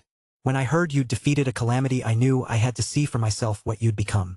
"Still the same person you helped guide through military protocol," I said with amusement, remembering our earlier interactions. "Just with significantly more destructive potential." "The same core principles," she agreed with approval, "but applied on a scale that reshapes continental politics. The military implications alone." She paused, shaking her head with something approaching awe. "Individual power that can end wars in hours rather than years." "Arthur Nightingale." The booming voice drew my attention to Paul Lucrian as the master of the Ebony Tower approached with characteristic enthusiasm. His presence here was particularly meaningful. Paul had been instrumental in helping me develop Valeria, my bone symbiote. Paul the First said with genuine affection, accepting the bone-crushing embrace he offered. "I didn't expect to see you here. Missed the celebration of my most promising student's ascension to legendary status?" Paul replied with mock offense. "I wouldn't have missed this for all the knowledge in the world." Besides, his expression grew more serious. "I needed to see what you'd accomplished with the theoretical frameworks we discussed. Your help in creating Valeria was truly invaluable," I admitted with gratitude. As I worked through these meaningful reconnections, I became aware of a familiar presence approaching from across the hall. When I turned, I saw Lucifer Windward making his way toward our group with his characteristic confident stride. "Arthur," he said with genuine warmth as he reached us, his verdant eyes reflecting satisfaction that transcended mere political courtesy. "Lucifer," I replied, feeling a smile spread across my face as I clasped his offered hand. "Congratulations on eliminating the Umbervale Covenant. Perfect timing as always," says the man who killed a calamity in single combat. Lucifer replied with amusement. "Though I have to admit your breakthrough provided excellent cover for my own operations. Hard to notice one continental threat being eliminated when everyone's focused on a calamity fight." We stepped slightly apart from the gathered dignitaries, creating space for a conversation between equals rather than diplomatic formalities. "You've grown stronger," I observed, noting the way power flowed through him with unprecedented control. "So have you," he replied with genuine appreciation. "When I felt the resonance of your transformation, I knew the world had fundamentally changed." "The future is going to be interesting," I said thoughtfully. "Terrifying for some people," Lucifer agreed with a grin that held notes of anticipation. "But interesting for us." As the evening progressed and the formal acknowledgments gave way to actual celebration, I found myself being pulled toward the dance floor by increasingly insistent feminine hands. "You can't spend the entire evening talking politics," Rachel said with the kind of maternal authority that brooked no argument. "This is supposed to be a celebration." "She's right," Cecilia added with characteristic directness. "Besides, everyone wants to see the second hero actually enjoying himself instead of looking like he's calculating continental defense strategies." The music was elegant and formal, the kind of classical pieces that complemented grand ballrooms and important social occasions. As I led Rachel through the opening dance, I felt some of the tension I'd been carrying since the Gideon fight finally begin to ease. "Thank you," I said quietly as we moved through practice steps. "For everything. For believing in me when the odds were impossible." "Always," she replied with simple certainty that made my chest tighten with emotion. The dance with Cecilia was more energetic, her natural chaos creating subtle variations in the traditional patterns that kept me on my toes. "You know," she said with amusement, "killing calamities is impressive, but your dancing has definitely improved since we first met." "I've had excellent teachers," I replied, spinning her through a complex sequence that drew approving murmurs from the watching crowd. Rose's approach to dancing was characteristically precise, every movement calculated for maximum elegance while maintaining perfect efficiency. "The political implications of tonight are staggering," she said with the kind of analytical precision that somehow made business discussion romantic. "But I suppose that's tomorrow's concern. Tonight we celebrate," I agreed, dipping her low enough to make her laugh with genuine delight. Serafina moved like flowing water, her natural grace turning the dance into something approaching art. "You seem different," she observed with her typical analytical perception. "More settled. More certain of your place in the world." "Hard to feel uncertain when surrounded by people who matter this much to me," I replied, noting how the frost patterns that sometimes appeared around her when she was emotional were forming delicate spirals across the dance floor. My final dance was with Reika, whose quiet confidence complemented my own movements perfectly. This is what we fought for, she said softly as we moved through the concluding steps. Moments like this, peace, joy, the future, worth every sacrifice, I confirmed, feeling the truth of those words settle into my bones. As the music concluded and applause filled the grand ballroom, I found myself surrounded by my family, biological and chosen, in a moment that crystallized everything I'd been fighting to protect. Stella was practically glowing with excitement, my parents watched with expressions of profound satisfaction, and my 5 fiancés radiated the kind of contentment that came from battles won and futures secured. The celebration continued around us. Rulers and nobles and magical practitioners from across the world gathered to acknowledge that the age of calamities was ending, that heroes still existed, that hope remained stronger than despair. It was, I reflected, exactly the kind of moment that made all the impossible battles worthwhile. But just as I was settling into the comfortable rhythm of victory celebration, the grand ballroom's atmosphere shifted. Conversations faltered as every enhanced sense in the room detected something approaching, power signatures that carried familiar resonance but shouldn't have been able to penetrate the palace's extensive security. The great doors burst open with dramatic flair, revealing a flash of pink and crimson that made my blood run cold with recognition and growing alarm. Surprise. Chapter 848. Celebration Banquet 3. Surprise. The playful voice that rang out across the grand ballroom carried with it a chill that seemed to freeze every conversation, every breath, every heartbeat in the massive space. The great doors had opened without ceremony, without announcement, and from them descended a figure that made every enhanced sense in the room scream warnings about power that transcended normal classification. She wasn't just any ordinary threat. This was one of the 3 living popes in the world, an enemy of all humanity, whose very existence represented a fundamental challenge to the order we'd been fighting to preserve. Alisara Velcroix, the Crimson Dancer. And she had chosen to appear here in the heart of the Western continent's power, surrounded by the strongest individuals our world could muster. To most observers, such an action would seem like suicide. Walking into a gathering that included 7 Radiant Rankers, myself fresh from killing a calamity, dozens of powerful immortal rank combatants, and Lucifer, whose own transcendent abilities marked him as beyond normal classification. But as I watched her descend the grand staircase with unhurried grace, I understood with crystalline clarity that her confidence wasn't misplaced arrogance. It was simple fact. Because she was Alisara Velcroix. And she alone possessed the right to walk into this gathering like she owned it. I felt the mana signatures of everyone around me beginning to flare as combat instincts kicked in the assembled rulers and warriors preparing for a battle that would likely level the entire palace. My hand shot up immediately, the gesture carrying enough authority to make even the continental leaders pause. Stop, I said quietly, but my voice carried across the suddenly silent ballroom with perfect clarity. This isn't a fight we can afford. Her power? Luna's voice trembled through our mental bond, carrying notes of genuine fear that I'd never heard from my ancient companion. Arthur, I can't even believe this level of existence is possible. I had to agree with her assessment. Even without engaging my enhanced senses fully, Alisara's presence was overwhelming in ways that defied easy description. Currently, I was strong enough to defeat any calamity that might emerge, confident enough in my abilities to face even the legendary heavenly demon of the past. But looking at Alisara now, I could feel that she had transcended even those bounds completely. Master Erebus whispered through our connection, his ancient consciousness carrying uncertainty that chilled me to the bone. Her power signature. It operates on principles that exist beyond my understanding. Even Valeria, whose bone symbiote nature usually provided confident analysis of any threat, seemed to shrink within my shadow as she processed what we were facing. Alisara wore a crimson dress that complemented her jade-green eyes and pink hair perfectly, her physical beauty undeniable even in this moment of extreme tension. But I wasn't focused on her appearance. I was analyzing her essence, that overwhelming sense of being that radiated from her like heat from a star. "Come on, I missed you, Arthur," she said with cheerful casualness that made the temperature in the room seem to drop by several degrees. Her arms folded behind her back as she approached the gesture, pushing her chest forward in a way that might have been unconsciously provocative if everything about Alisara wasn't calculated for maximum effect. "It's been a long time since we saw each other, right? So what?" I responded with as much neutrality as I could manage, acutely aware that every person in the ballroom was watching this exchange with the kind of intensity that came from witnessing something that would reshape their understanding of global power dynamics. "How cold," she replied, her expression shifting through what looked like genuine hurt before settling back into amused satisfaction. "I even helped you against Gideon, didn't I? That crimson thread that saved your life when you were about to fall? You also held back Valen," I reminded her, noting how several of the assembled rulers tensed at this revelation. The idea that she had been manipulating the calamity battle from behind the scenes was clearly news to most of them. She shrugged with elegant dismissal, as if preventing one of the world's strongest fighters from intervening in a continental-level battle was merely a casual favor between friends. "Details. The important thing is that you succeeded, and now look how strong you've become." Anyway, she continued with the kind of bright enthusiasm that made her seem like an excited young woman rather than one of humanity's greatest threats. "I actually came here for another reason, not just because I missed you. With a flourish that bordered on theatrical, she produced an elaborately decorated cake from what must have been spatial storage. The confection was a masterwork of culinary art decorated with imagery that celebrated my recent achievements in ways that were both beautiful and deeply unsettling coming from her. "Congratulations, Arthur," she announced with genuine joy that made my skin crawl. "Congrats on becoming rank 1. Congrats on killing a calamity. Congrats on reaching radiant rank." The casual way she catalogued my accomplishments, as if she had been following my progress with the devoted attention of a proud parent, triggered every combat instinct I possessed.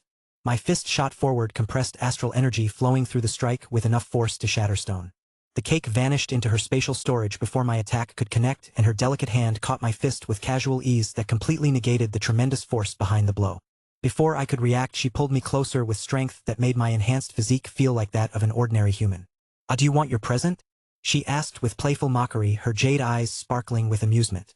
"How did you guess that it was me?" My response was to drive my knee upward toward her midsection, channeling gray energy through the strike in patterns that should have been impossible to block. But she intercepted the attack effortlessly, her free hand catching my leg while her grip on my fist never wavered. "Come on," she whispered, leaning close enough that I could feel her breath against my ear. "You know you can't touch me at your current level. Even if you manifest that beautiful crown of yours, there's simply too much difference between us." The casual certainty in her voice was more terrifying than any threat could have been. She wasn't boasting or trying to intimidate. She was simply stating an observable fact about the relative scales of our power. And she was right. Gray wasn't invincible despite its incredible properties. The fundamental limitation wasn't in the energy itself, but in how much I could produce and maintain. Converting pure light and deep dark into gray was incredibly inefficient, requiring massive amounts of both base energies to create relatively small quantities of the transcendent force. Beyond that, my application of gray to combat techniques was still rough, limited by my current mana rank and the fact that I was still learning to properly utilize such unprecedented power. "Come with me," she whispered with intimate intensity that made my blood run cold. "Just like the good old days we had when I was Emma." The mention of Emma's name triggered something primal in my consciousness. My mana began to flare involuntarily, the crown of twilight beginning to manifest above my head as gray energy prepared to cascade through my system regardless of the tactical futility. But before the transformation could complete, reality twisted around us. Space folded according to principles that my enhanced perception could barely track as Alisara's teleportation magic activated with effortless precision. The grand ballroom vanished, replaced by what looked like a moonlit garden that existed in some pocket dimension removed from normal geography. Ancient trees surrounded us, their branches heavy with blossoms that seemed to glow with their own inner light. "Hands off!" I shouted, allowing gray to flow through me as the crown of twilight blazed to life above my head. The transcendent energy cascaded around my form in patterns that had been sufficient to kill a calamity, reality itself bending to accommodate forces that operated beyond normal limitation. "Cute," Alisara said with genuine fondness, though her jade eyes sharpened with something that might have been professional interest. Crimson threads materialized from the air around her like living things, each one pulsing with power that made my enhanced senses recoil in recognition of something fundamentally superior. The threads pressed against my gray energy with casual force, and I watched in growing horror as my transcendent power, the same force that had carved through a calamity's defenses, simply shattered like glass. The crown of twilight flickered and died as the gray energy supporting it was overwhelmed completely. My enhanced physical capabilities, my connection to Luna, even my basic mana manipulation, everything that defined my current level of power was suppressed as effortlessly as an adult might restrain a struggling child. "But not enough," Alisara said with gentle finality as her fingers pressed against my chest. The impact drove me backward with force that compressed my enhanced physique against the garden's soft earth. Before I could attempt to recover, she straddled me with fluid grace that spoke to absolute confidence in her dominance of the situation. "What the hell are you doing?" I demanded, though my position made the question somewhat rhetorical. "Stop using gray, Arthur," she said, her voice taking on a warning tone that made the air around us seem to thicken with potential violence. More crimson threads appeared, hovering in the space around us like suspended lightning waiting for permission to strike. "I'd rather not hurt you, but I will if you keep pushing against power you can't hope to match." I considered my options with the cold calculation that had carried me through countless impossible battles. Fighting her here would be not just futile but potentially suicidal. The gap between our capabilities was so vast that continued resistance would likely result in injury or worse, with no meaningful chance of success. Reluctantly, I exhaled and allowed the gray energy to dissipate completely. The transcendent power that had redefined my existence retreated back into whatever space it occupied when not actively channeled, leaving me feeling suddenly ordinary in ways I hadn't experienced since achieving my breakthrough. "Good boy," Alisara said with approval that carried notes of affection mixed with something far more complex. Her jade eyes studied my face with the kind of intensity that suggested she was memorizing every detail, cataloging micro-expressions for some private purpose I couldn't begin to guess. The moonlit garden around us was beautiful in ways that spoke to powers that could reshape reality according to aesthetic whim. The glowing blossoms cast everything in soft light that made even this tense confrontation seem somehow romantic, as if she had chosen this setting specifically to create atmosphere for whatever came next. "You've grown so much stronger," she continued with genuine wonder, her fingers tracing patterns across my chest that made me acutely aware of our current position. "The Arthur who fought Gideon was magnificent. Transcendent. Everything I hoped you could become. Then why are you doing this?" I asked, genuine confusion mixing with frustration at my helplessness. Her expression shifted, jade eyes reflecting depths that carried emotions too complex for easy interpretation. For a moment the playful confidence that defined her public persona cracked, revealing something underneath that might have been genuine vulnerability. Because she said quietly, her voice carrying weight that made the garden around us seem to hold its breath in anticipation, "I truly love you." Chapter 849. Celebration Banquet. 4. Emma was my everything in my past life. The thought came unbidden as I stared up at Alisara's jade eyes, memories flooding back with painful clarity. Emma had been the one who brought color into a life that had been nothing but shades of gray. She taught me how to live, not merely exist, showed me that there could be joy and warmth and connection in a world that had seemed cold and mechanical. That was why she had been irreplaceable, unique, sacred. When I first suspected that Emma had come to this world in the form of Alisara, it had caused immense internal panic. Not hope, not joy, but terror. Because this twisted creature straddling me now was everything Emma had never been. Where Emma's love had been gentle and nurturing, Alisara's was possessive and consuming. Where Emma had encouraged my growth and independence, Alisara sought to cage me for her own satisfaction. Alisara manifested her love through her desire to own me completely. She wanted me in a cage all to herself and herself alone, with my every whim subordinated to hers and all my desires and thoughts focused solely on her. She didn't want to share me with anybody. Not my family, not my friends, not even my adopted daughter. She wanted to break me utterly and call it love. That was the twisted emotion Alisara spoke of when she claimed to love me. "I don't love you anymore," I said, simply meeting her jade gaze with steady resolve. Her face paled as if I'd struck her physically, her grip on my chest loosening for the first time since this confrontation began. For a moment I saw something crack in her perfect composure. A flash of genuine hurt that might have belonged to the girl I'd once known. "I have 5 wonderful fiancés, 2 loving parents, my sister and my adopted daughter, and all my friends now, Emma," I said firmly, letting the name carry weight that made her flinch. "I don't need you in my life. You don't color my life anymore." Because it was true. My life wasn't gray like it had been in my past existence. I didn't need a single point of color to make existence bearable. I had a whole spectrum of relationships and connections that filled every day with meaning and purpose. And I certainly didn't need her like this, in this obsessed form that was a perversion of everything Emma had represented. "Good," Alisara said after a long moment, though her voice carried undertones that made my blood run cold. "Your love for me was wrong anyway." "What?" Alarm bells began ringing in my head as her expression shifted from hurt to something far more dangerous. "You loved Emma," she continued with clinical precision that made each word feel like a blade. "The weak little Emma who gave up her mission for teenage emotions she felt for her target, you. The same weak Emma who couldn't even protect you or do anything of value to help you when it mattered." Her jade eyes blazed brighter as she leaned closer, her voice dropping to a whisper that somehow carried more menace than any shout. "I am not Emma. No, I am far beyond her. In the past 4 years after leaving Earth, the only thing I focused on was getting stronger. Strong enough that even when you reach your absolute peak you won't be able to kill me." The casual certainty in her voice was more terrifying than any threat could have been. She wasn't boasting or trying to intimidate. She was stating her life's mission with the kind of absolute conviction that had apparently driven her to transcend every known limitation. "Are you that confident?" I asked, though part of me already knew the answer. Alisara was certainly much stronger than me right now, operating on levels that made my recent breakthrough seem like a child's first steps. But I could catch up eventually. I had to catch up for the sake of everyone I cared about. "That is my very goal," she said, placing a hand over her heart. "Just like you have to get strong enough to kill me, I have to get strong enough to break you at your peak. I will make you beg for my obsession, Arthur Nightingale." The way she spoke made it clear this wasn't just about power or control. It was about proving something fundamental about the nature of love and strength and dominance. She had turned our relationship into a philosophical battleground where only total victory would be acceptable. "That will never happen, Alisara Velcroix," I said with as much conviction as I could muster while pinned beneath someone who could casually suppress my most transcendent abilities. She chuckled at my defiance, the sound carrying notes of genuine amusement mixed with anticipation. "I do admit you're stronger than I expected. That gray energy is very impressive indeed. The way you killed Gideon was beautiful." Her hands moved to my shirt, beginning to unbutton it with casual intimacy that made my skin crawl. "What are you doing?" I asked, unable to keep the tension from my voice. "This is your weak point, isn't it?" she asked with clinical interest, her palm pressing against the lower part of my stomach.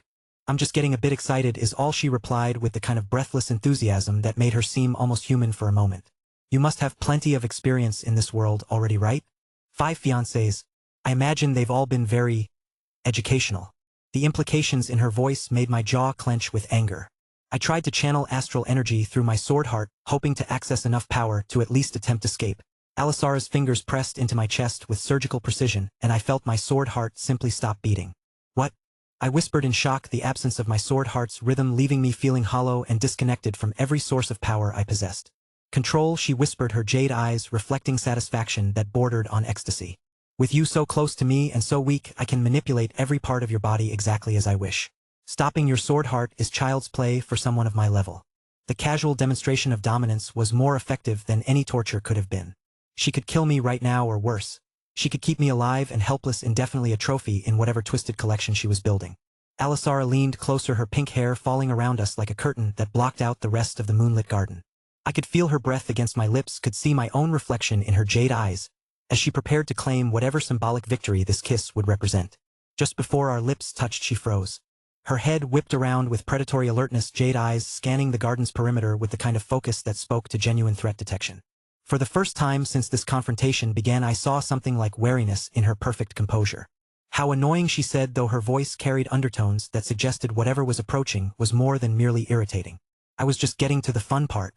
The air around us began to shift, reality warping in patterns that spoke to power operating on scales similar to Alisara's own capabilities. Someone, or something, was coming, and they possessed enough strength to make even the Crimson Dancer consider retreat. Fine, I'll withdraw for now, she said with obvious reluctance, rising from her position with fluid grace while my sword heart suddenly resumed its normal rhythm. But this isn't over, my Arthur. Next time there won't be any interruptions. She leaned down to whisper directly into my ear, her voice carrying promises that made my blood freeze. I'll be watching. Always watching. And when you're ready, when you've reached the peak of what this world considers possible, I'll be there to show you that even gods can be broken. Then she was gone, vanishing into whatever dimensional space she used for travel, leaving me alone in the moonlit garden with only the scent of her perfume and the memory of absolute helplessness. But I wasn't truly alone. As I struggled to sit up, still shaken by the demonstration of how completely outclassed I currently was, a familiar presence manifested at the garden's edge. A woman stepped from the shadows between the glowing trees, her form radiating power that had challenged even Alisara's overwhelming capabilities. Dark hair caught the moonlight as she approached with measured steps, her expression carrying maternal concern mixed with the kind of protective fury that had apparently been sufficient to make the Crimson Dancer reconsider her plans. Thank you, Mother, I said, quietly, understanding finally arriving like pieces of a puzzle clicking into place. Chapter 850. Celebration Banquet. 5. It had started as nothing more than a curious question that had been nagging at me for years. Why was Arthur Nightingale, supposedly the son of an ordinary knight captain and guild master in the Slatemark Empire, so unnaturally gifted? So impossibly talented that he had been born with a gift as fundamentally broken as Mythweaver, an ability that defied every known classification system and operated on principles that even the greatest magical theorists couldn't fully comprehend? The power wasn't inherited from my father. Douglas Nightingale, for all his skill as a warrior and his integrity as a man, hadn't possessed anything even remotely approaching the kind of transcendent capabilities that defined my existence. His abilities were respectable for someone of his station, but thoroughly conventional in every measurable way. So how had such overwhelming potential come to manifest in me? For the longest time I had been approaching the question from entirely the wrong angle. I had assumed that my father was the source of whatever legacy had shaped my existence. I had built my understanding of my own identity around the belief that my strength, my strange circumstances, had been influenced by his lineage and his choices. But I had been completely fundamentally blind to the truth. The Nightingale family was indeed special. More special than I had ever imagined. But my father was not from the true Nightingale bloodline. He had married into it. The source of my power, the origin of everything that made me what I was, had come from my mother. Not Douglas with his straightforward military background and uncomplicated worldview, but Alice, the woman whose depths I was only now beginning to fathom. All along it had been her. I stared at her now in the moonlit garden where Alisara had teleported us, seeing her clearly for perhaps the first time in my life. The warm maternal figure I had grown up with seemed to shimmer like a mirage, revealing something far more complex and dangerous beneath. Does father know? I asked carefully, my voice barely above a whisper as I processed the implications of what I was seeing. Douglas is a good down-to-earth man, she replied without hesitation, as if she had thought through this conversation countless times over the years. He is not aware of anything, Arthur. His love for both of us is genuine, uncomplicated, and based on the simple truth of the family we've built together. The way she spoke about him carried genuine affection but also a protective distance that suggested she had been carefully managing what he could and couldn't know for decades. I exhaled, slowly feeling the weight of revelation settling around me like a suffocating blanket. Then, do you know? I gestured to myself, the question carrying implications that I couldn't quite bring myself to voice directly. She nodded with the kind of calm certainty that made my blood run cold. I do. Then, with a slight tilt of her head that somehow made her seem both more human and more alien, she added the words that would reshape everything I thought I understood about my existence. I orchestrated this after all. The casual way she said it sent ice through my veins. Not regret, not guilt, not even satisfaction. Just simple acknowledgement of a complex plan that had apparently been years in the making. How do you think a soul from another world ended up in this specific body? She asked with the kind of gentle curiosity that a teacher might use when guiding a student toward an obvious conclusion. I stiffened, every instinct I possessed screaming warnings about truths I wasn't prepared to hear. How? Her smile was small and almost gentle, but the words that followed were anything but. I simply had to kill my son when he was born, she said, her voice carrying the casual tone someone might use to discuss minor household arrangements. That way I could remove the original soul from the body. The world seemed to stop around me. Every sound in the garden, the whisper of wind through the glowing trees, the distant rustle of leaves, even my own breathing, faded into absolute silence as I processed what she had just told me. She continued, as if explaining a mathematical equation rather than describing infanticide. Then I placed an autonomous soul, a carefully constructed placeholder, that would function normally until the time came for the integration process much later in life. It was a perfect solution, really. Arthur would grow up strong, independent, and talented enough for the world to take notice of his potential. Her blue eyes, now revealed to be something far more complex than simple maternal warmth, began to gleam with something that might have been pride in her own ingenuity. And when he entered Mythos Academy at exactly the right moment in his development, she paused, letting the implication hang in the air between us. I simply placed your soul into his prepared body. The silence that followed felt like it might crush me entirely. The words echoed in my mind, too vast and too horrifying to process all at once. Each syllable carried implications that rewrote everything I thought I knew about my identity, my family, my very existence. She had said it so easily, so matter-of-factly. But the process itself, the incredible complexity involved, the precise timing required, the level of power necessary to manipulate souls across dimensional boundaries, was beyond anything I had thought possible. This wasn't simple magic. This wasn't even something a radiantranker should have been capable of achieving. This was something that operated on principles I couldn't even begin to comprehend. How is this even possible? I finally managed to ask, my voice sounding hollow and distant even to my own ears. She gave me a look that carried just a hint of disappointment, as if my question were both understandable and somewhat unnecessary given what I should have been able to deduce from the available evidence. You know how it is, she said with gentle chiding that somehow made the revelation even more unsettling. Mythweaver. Then, with a smile that seemed to contain depths I couldn't fathom, she added, I am simply operating at a higher level than you currently understand. The truth hit me like a physical blow as the pieces finally clicked into place. My mother had released just the barest hint of her true presence. Not even a direct manifestation of power, not even a fraction of her actual capabilities. And it had been sufficient to make Alisara Velcroix retreat immediately. More than that, Alisara hadn't even sensed her approach until the very last moment.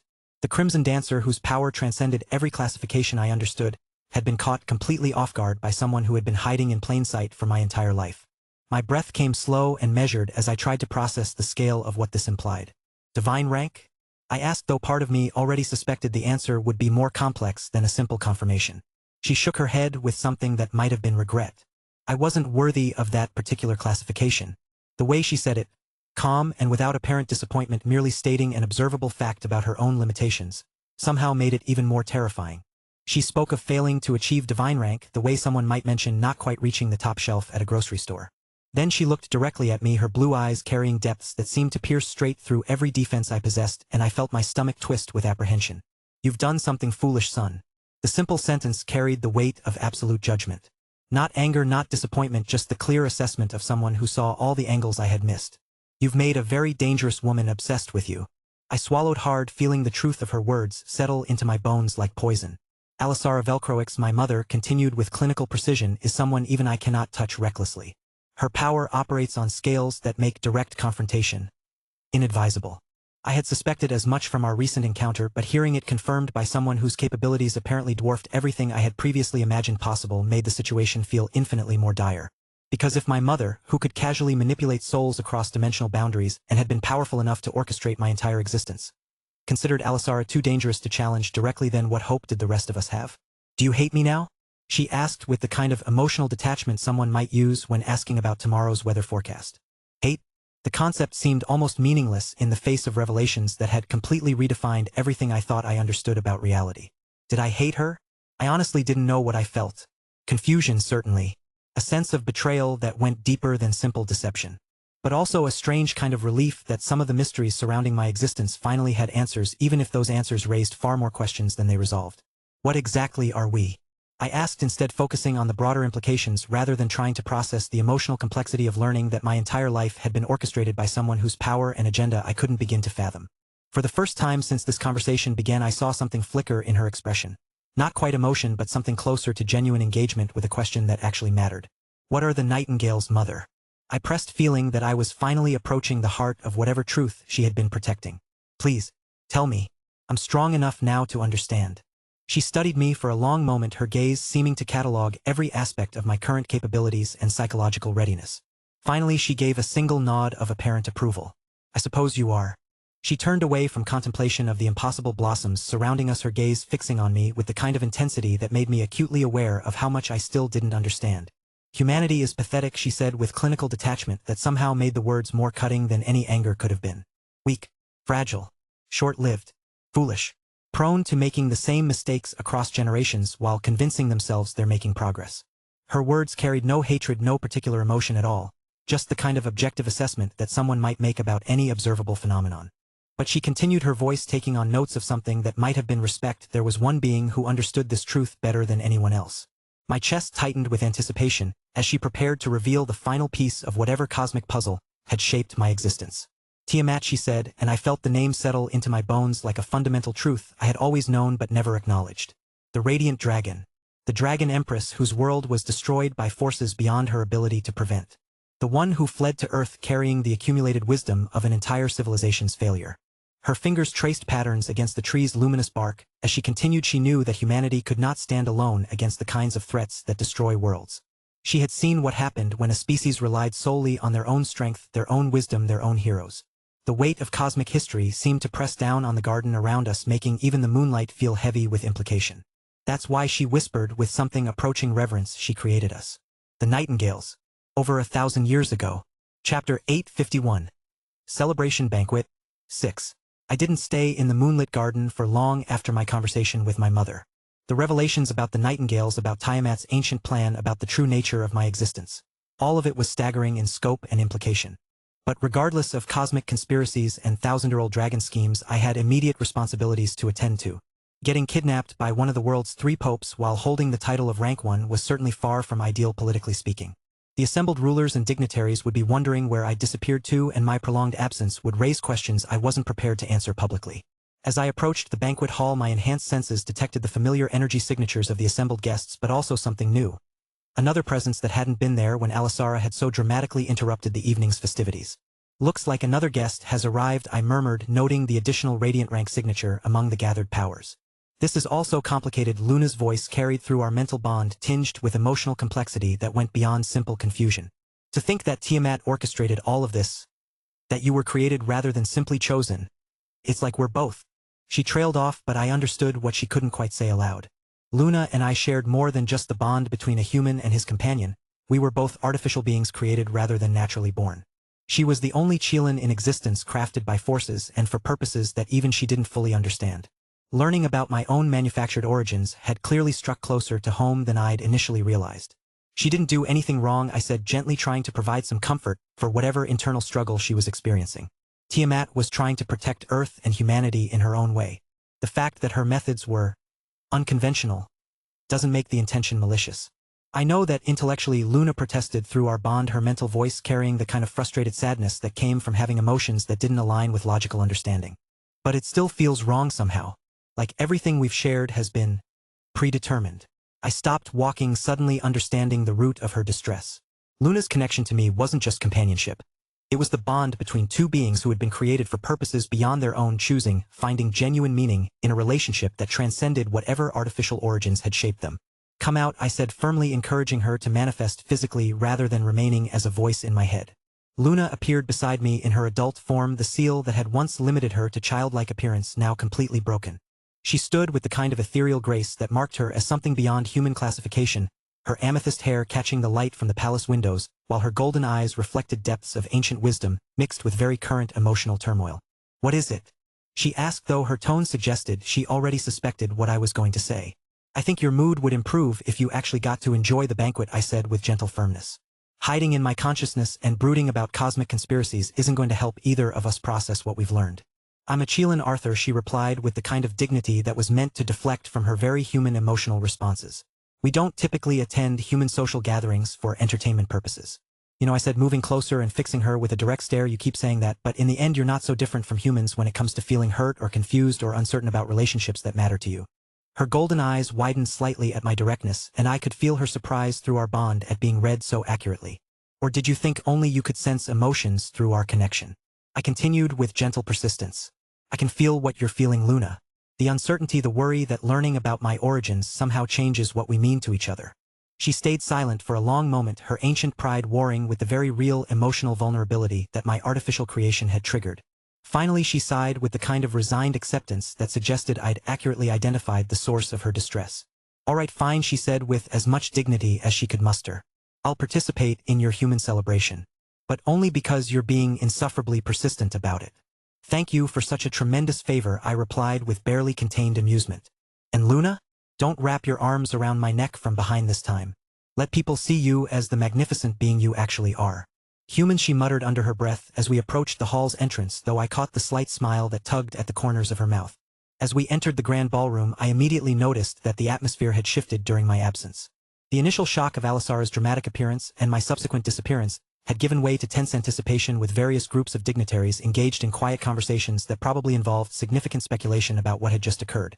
But my attention was immediately drawn to the new presence I had detected. A familiar figure whose attendance here spoke to relationships that transcended simple political necessity. "Eva," I said with genuine warmth as I approached the woman whose navy blue hair and purple eyes had been a constant presence during my years at Mythos Academy.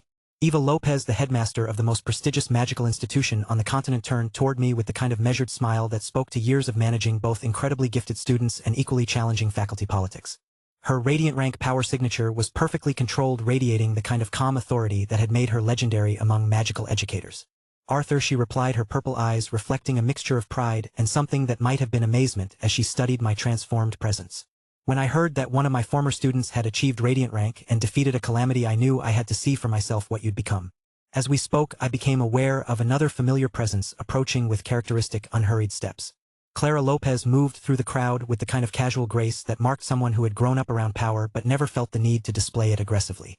"Arthur," Clara said with a sleepy smile that hadn't changed since our academy days, her navy blue hair falling around her shoulders in waves that caught the ballroom's lighting. Her purple eyes, identical to her mother's, reflected the kind of drowsy contentment that had always marked her approach to social situations. "Clara," I replied with genuine affection, noting how she had grown stronger during the years since we'd last met. Mid-immortal rank was impressive for someone her age, though given her parentage and education it wasn't entirely surprising. "You look well. Still managing to sleep through important events?" I tried, she admitted with the kind of honest regret that suggested she'd actually been looking forward to a nap rather than attending a continental celebration. But Mother insisted that witnessing the rise of the second hero was more important than my normal evening rest schedule. Eva's expression softened with maternal affection as she watched our interaction. "Clara has been following your achievements with considerable interest," she said with the kind of diplomatic phrasing that probably meant her daughter had been one of my more vocal supporters during academy discussions of notable alumni. Luna, who had been observing our conversation with polite interest, stepped forward with the kind of graceful dignity that immediately commanded attention. "Allow me to introduce myself properly," she said with formal courtesy that somehow managed to convey both respect and subtle assertion of her own significant status. "I am Luna, Arthur's bonded companion and partner in recent endeavors." Eva's purple eyes widened slightly as she processed both Luna's obvious power and the way she had chosen to describe their relationship. "A Chelan," she observed with the kind of reverent appreciation that magical scholars reserved for truly legendary beings. "I hadn't realized that any of your kind remained active in mortal affairs. Recent circumstances have required more direct involvement than I initially anticipated," Luna replied diplomatically, though I caught the way she carefully avoided mentioning that she was the only one of her kind. A secret that only she and I shared. The conversation continued for several more minutes, touching on academy memories and theoretical magical frameworks, but my mind was increasingly occupied by weightier concerns. The revelations about my artificial origins, about Luna's unique existence, about the cosmic conspiracies that had shaped both our lives. All of it was building toward a decision I'd been avoiding for far too long. My 5 fiancés deserved to know the truth about who I really was. Not just Arthur Nightingale, the talented young man who had achieved unprecedented power through determination and skill, but the full truth, that I was a soul from another world placed in this body through methods that challenged every assumption about life and death and destiny. They had stood beside me through impossible battles, had chosen to bind their lives to mine despite every political pressure and personal cost. They deserved honesty about the man they had chosen to love. Eva Clara, I said with genuine appreciation as our conversation began to wind down, thank you for coming tonight. It means more than you know to have people here who knew me before everything became so complicated. You've grown beyond anything I could have predicted, Eva said quietly, her educator's instincts clearly processing the full scope of my transformation. Not just in power but in the kind of wisdom that comes from facing impossible choices and finding ways to remain human despite transcending mortal limitations. As they moved away to rejoin the broader celebration, I felt Luna's presence beside me, her golden eyes reflecting understanding of the decision I was wrestling with. You're going to tell them, she said quietly, not a question but a statement of recognition. They deserve to know, I replied, my gaze finding Rachel, Cecilia, Rose, Serafina, and Reka across the ballroom where they were engaged in animated conversation with some of the assembled dignitaries. If we're going to build a future together, it should be based on complete honesty about who we really are. All of it? Luna asked with gentle concern. Even the parts that might change how they see you. Especially those parts, one said with growing certainty. They fell in love with Arthur Nightingale, but they have a right to know about the soul that inhabits this body. About the life I lived before this one, about the artificial nature of my existence here. The decision settled into my consciousness with the weight of inevitability. Tonight, after the celebration wound down, and we had privacy to discuss such profound revelations, I would tell them everything. About Emma and my past life. About being reincarnated into this world. About discovering that even that reincarnation had been artificially orchestrated by forces beyond my understanding. It was time for complete honesty regardless of the consequences. Chapter 852. Revelation 1. The celebration continued around us for another hour before I managed to guide my 5 fiancés away from the crowd of dignitaries and well-wishers. The conversation with Eva and Clara had solidified my resolve. They deserved to know the complete truth about who I really was regardless of how difficult that conversation might be. Arthur, Rachel said with gentle concern as we settled into one of the palace's private sitting rooms, you've seemed distant since you returned from wherever Alisara took you. What happened? I looked around at their faces. Rachel's sapphire eyes reflecting worry, Cecilia's crimson gaze sharp with analytical attention, Rose's brown eyes carrying professional precision that couldn't hide deeper concern, Serafina's ice blue stare radiating calm support, and Reka's violet eyes offering quiet understanding. These 5 women had chosen to bind their lives to mine, had stood beside me through impossible battles, had earned the right to complete honesty. There's something I need to tell you, I said, slowly feeling the weight of revelation settling around us like a heavy cloak. Something I should have shared long ago, but it's complicated enough that I wasn't sure how to begin. Just begin at the beginning, Serafina said with characteristic directness. Whatever it is, we can handle it. I took a deep breath, organizing thoughts and memories I'd been carrying alone for years. The beginning is that I'm not originally from this world. The silence that followed was profound, each of them processing the implications of what I just said in their own way. Not from this world? Cecilia repeated with analytical precision. You mean you're from another continent? Another realm? Another reality entirely, I said with quiet certainty. In my previous life, I lived in a world very different from this one. A world without magic, without monsters, with technology that was decent but still about 3 decades behind what exists here. A world where power came from knowledge and information rather than mana. Rose leaned forward with sharp attention, her mind clearly cataloging every detail for future analysis. Previous life suggests reincarnation rather than simple travel. How did you die? I don't know, I shook my head. It was sudden, as if something hit me out of the blue. More than that, let me explain my life properly. I settled back in my chair, organizing the story in ways that would make sense to people who had never experienced a world without magic. I was an orphan, I began, the words carrying weight that transcended simple description. Abandoned as an infant, raised in institutions that cared more about processing children than nurturing them. But I had a gift, not magical but intellectual. I could understand computer systems, digital networks, information architectures in ways that even adults with decades of training couldn't match. Prodigy, Rachel observed with understanding. More than that, I continued. By the time I was 12, I was breaking into government databases, corporate networks, military systems. Their security was sophisticated by their standards, but nothing like the quantum encryption and neural barriers that exist here. I wasn't being malicious, just curious about how their information systems connected. And that attracted unwanted attention, Reka said with gentle insight. Multiple governments, intelligence agencies, criminal organizations, they all became interested in either recruiting me or eliminating me as a potential threat, I confirmed. A 12-year-old who could access any digital system represented either an invaluable asset or an unacceptable security risk. Cecilia's eyes narrowed with protective anger. So they hunted you. Not when I was younger. But when I got older they did. And to get me they sent someone they wanted me to trust. I paused, feeling Emma's memory rise to the surface with all the pain and joy that had defined our brief time together. Her name was Emma, I said softly. She appeared to be about my age and saved me from my bullies in the school I was in. She was sent after you, Rose said with clinical understanding. Yes, I admitted. A child spy trained to get close to me to earn my trust, to either bring me in or eliminate me if recruitment proved impossible. But something neither of us expected happened. You fell in love, Rachel said with gentle recognition of the emotions underlying my careful recounting. We did. Despite everything, her mission, my paranoia, the impossible circumstances, we fell in love. For almost a year we lived together, survived together, protected each other from a world that saw us as either assets or threats rather than children. The memory of that year still carried warmth that transcended everything that had come after. Even knowing the truth about Emma's initial purpose, I couldn't regret the happiness we'd found in each other. But it couldn't last, Serafina observed with sad wisdom. Her handlers discovered that she'd compromised her mission by developing genuine feelings for her target. I continued, my voice growing harder as I approached the most painful part of the story. They gave her an ultimatum: complete the mission or face consequences for her failure. What did she choose? Reka asked quietly. She chose me, I said, the words carrying weight that made several of them draw sharp breaths. She revealed the truth about her mission, helped me understand the full scope of what we were facing, and together we tried to disappear completely. For a few weeks we thought we'd succeeded. But they found you, Cecilia said with growing anger. They found us. And when Emma refused their final demand to complete her mission, I stopped feeling the old grief rise up despite years of trying to process it. They killed her. Made it look like an accident, but I knew. I knew they'd murdered her for choosing love over duty.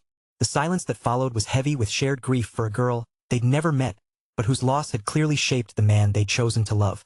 How old were you? Rachel asked with gentle concern. 14, I said simply. Emma and I were both 14 when she died. I spent the next year trying to find the people responsible, using every skill I possessed to hunt down the ones who had taken her from me. Did you succeed? Rose asked with direct intensity. I found them, I confirmed. And I made them pay. But in the process I pushed myself too hard, took too many risks, made too many enemies. By the time I was 15 there were so many people hunting me that survival became impossible. So they killed you too, Serafina said with ice-cold anger. They tried, I replied. I don't remember the exact moment of death, whether it was an assassination, an accident arranged to look natural, or simply exhaustion from running for so long. All I remember is closing my eyes in that world and opening them in this one. Here, Cecilia observed. In Arthur Nightingale's body. But there's more, I continued. This world. It wasn't completely unfamiliar to me. What do you mean? Rachel asked with growing concern. In my previous world, this reality existed as fiction. A novel called Saga of the Divine Swordsman. A story about heroes and magic and advanced technology that I had read for entertainment during the brief moments when I wasn't running for my life. The silence that followed was profound as they processed the idea that their entire existence might be nothing more than someone else's creative work. Lucifer was the protagonist, I continued, noting how their expressions shifted. The narrative followed his journey from a talented young man to someone who transcended every limitation through determination and skill. And you? Rose asked with sharp focus. I was barely mentioned, I admitted with something that might have been amusement. A minor character who appeared occasionally in the background, whose greatest narrative purpose was probably to make Lucifer look more impressive by comparison. But that's not how things developed, Reka observed quietly. No, I agreed. The moment I arrived in this world with knowledge of what was supposed to happen, everything began to change. My relationships with all of you, my growing power, my impact on major events. None of it matched what I remembered from the story. Because your presence changed the fundamental equations governing this reality, Cecilia said with growing excitement. You weren't just observing the story, you were rewriting it through your actions. And that, I said with growing seriousness, is where things become even more complicated. Because there are forces at work in this world that existed beyond the scope of any story, and my presence here wasn't as accidental as I initially believed. I looked around at their faces, seeing understanding, concern, and determination reflected in equal measure. They had processed the first layer of revelation with the kind of strength that made me love them even more deeply. But those explanations will require another conversation, I continued. Tonight I wanted you to know the truth about who I am, where I come from, and why the man you've chosen to love carries memories of a world none of you have ever seen. Arthur, Rachel said with gentle firmness, do you think any of this changes how we feel about you? The question caught me off guard with its directness. I hoped it wouldn't, but I couldn't be certain. The Arthur we fell in love with is sitting right here, Serafina said with ice-cold certainty. Your memories of another world, your knowledge of some story we were supposedly part of. None of that changes who you are in this moment in this reality. If anything, Cecilia added with characteristic bluntness, it explains why you've always seemed like you understood things that others missed, why you could see patterns and possibilities that weren't obvious to people who'd lived here their entire lives. And Emma Rose said with gentle understanding, she was your first love. The one who taught you that connection was possible even in impossible circumstances. That's beautiful, not threatening. We're not competing with a ghost from another world, Rekha added with quiet wisdom. We're building something new with the person you became after learning to love and lose and hope again. Their acceptance hit me harder than any battle I'd ever fought, warming places in my heart that I hadn't realized were still cold from years of carrying these secrets alone. Thank you, I said simply, the words inadequate for the relief and gratitude flooding through me. Now, Rachel said with maternal determination, tell us about these other forces you mentioned. What else do we need to know about the world we're living in? I smiled, feeling lighter than I had in years, as I prepared to share the deeper mysteries that would complete their understanding of just how strange and wonderful and dangerous our reality truly was. That, I said, is going to require a much longer conversation. Chapter 853. Revelation 2. The next morning found us in the same private sitting room with breakfast laid out on elegant tables that none of us had touched much. The revelations from the previous night had left everyone processing complex emotions, but there was a sense of anticipation in the air. They knew there was more to learn. You said there were forces at work beyond the scope of any story. Rachel began without preamble, her healing instincts apparently having concluded that diving straight into difficult topics was better than prolonged anticipation. What did you mean? I set down my untouched cup of tea, organizing thoughts about cosmic conspiracies and ancient dragons. The novel I read in my previous world ended with Lucifer achieving his goals and becoming the strongest human alive. But it never explained certain mysteries that I've since learned were intentionally omitted from the narrative. Such as? Cecilia asked with sharp focus. Such as why this world experiences regressions, I said quietly. Time loops where reality resets to a specific point, allowing certain individuals to retain their memories while everyone else returns to earlier states of existence. The silence that followed was profound as they processed the implications of what I just revealed. Time loops, Serafina repeated with careful precision. You're saying this reality has happened before? Multiple times, I confirmed. I don't know the exact number, but I've learned that there are at least 3 individuals responsible for causing these regressions. One of them is the original Arthur Nightingale, the soul that was supposed to inhabit this body before my mother replaced him with me. The original Arthur, Rose said with clinical interest. He retained some form of existence despite your mother's intervention? Apparently so, I replied with growing unease. Though I don't understand the mechanics of how that's possible. What I do know is that he possesses the power to reset reality when certain conditions are met. And the other 2? Rekha asked with quiet concern. One of them is Tiamat, I continued. The radiant dragon who created the Nightingale bloodline. And the third individual? I paused, feeling uncertainty about information I didn't fully possess. I thought it was my mother, but she indicated that even she is merely another piece on the board. Someone else holds that level of power, though I don't know who. The statement landed with significant weight, each of them processing the idea that there were entities operating on scales that made even Alice Nightingale seem limited by comparison. So we're potentially living in one of multiple iterations of the same events, Rachel said with careful neutrality. And if we fail to meet whatever criteria these 3 entities have established, reality could reset and we'd have to face these challenges again. That's my understanding, I replied. Though I don't know what specific goals need to be achieved to prevent another regression. And Alisara? Serafina asked with ice-cold directness. Where does she fit into this cosmic structure? She doesn't, I said with growing certainty. She somehow got Emma's memories and changed. Which might be why she's so dangerous, Rose observed with sharp insight. She exists outside the cosmic engineering that governs this reality, which means her actions could potentially disrupt whatever purpose the regressions are meant to serve. That's a terrifying possibility, Rekha said with quiet understanding. An entity powerful enough to challenge calamities, operating without regard for whatever cosmic balance maintains this world's existence. I nodded with grim agreement. But there's more you need to understand about the fundamental nature of what we're dealing with. Because my existence in this world, my reincarnation into Arthur Nightingale's body, wasn't an accident or natural occurrence. It was orchestrated. By your mother, Rachel said with growing alarm. Yes. She revealed that she killed the original Arthur Nightingale when he was born, then placed an autonomous soul in his body to serve as a placeholder until the right moment for integration. When Arthur entered Mythos Academy, she replaced the temporary soul with mine. The horror of that revelation settled over the room like a suffocating blanket.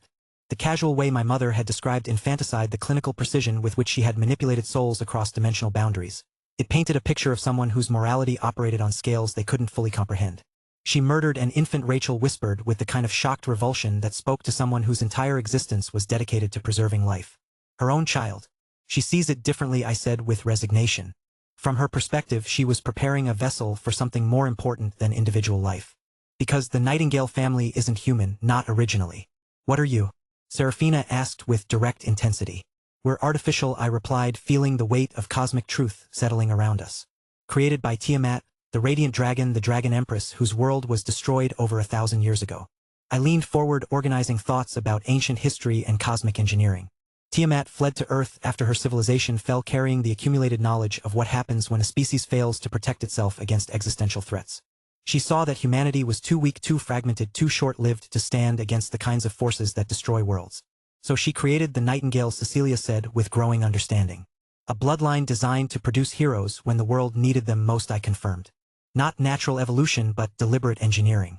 We're meant to transcend human limitations to achieve power sufficient to face threats that could endanger the entire planet. And your mother is part of this artificial bloodline, Rose observed. Which explains why she orchestrated your reincarnation, Rekha said with quiet insight.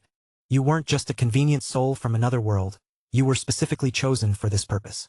I think so, I agreed. Though I'm still not certain about all the criteria involved in the selection process. What I do know is that my knowledge of this world story combined with the Nightingale bloodline's artificial advantages was meant to create someone capable of facing threats that normal heroes couldn't handle. Like calamities, Rachel said with growing understanding. And whatever comes after calamities, I replied with grim certainty. Because I don't think Gideon was the end of the threat progression. There are forces at work in this reality that operate on scales that make even the strongest individuals seem insignificant. But if the original Arthur Nightingale retains the power to reset reality, Cecilia said with sharp focus that suggests he has some form of continued existence despite your mother's intervention.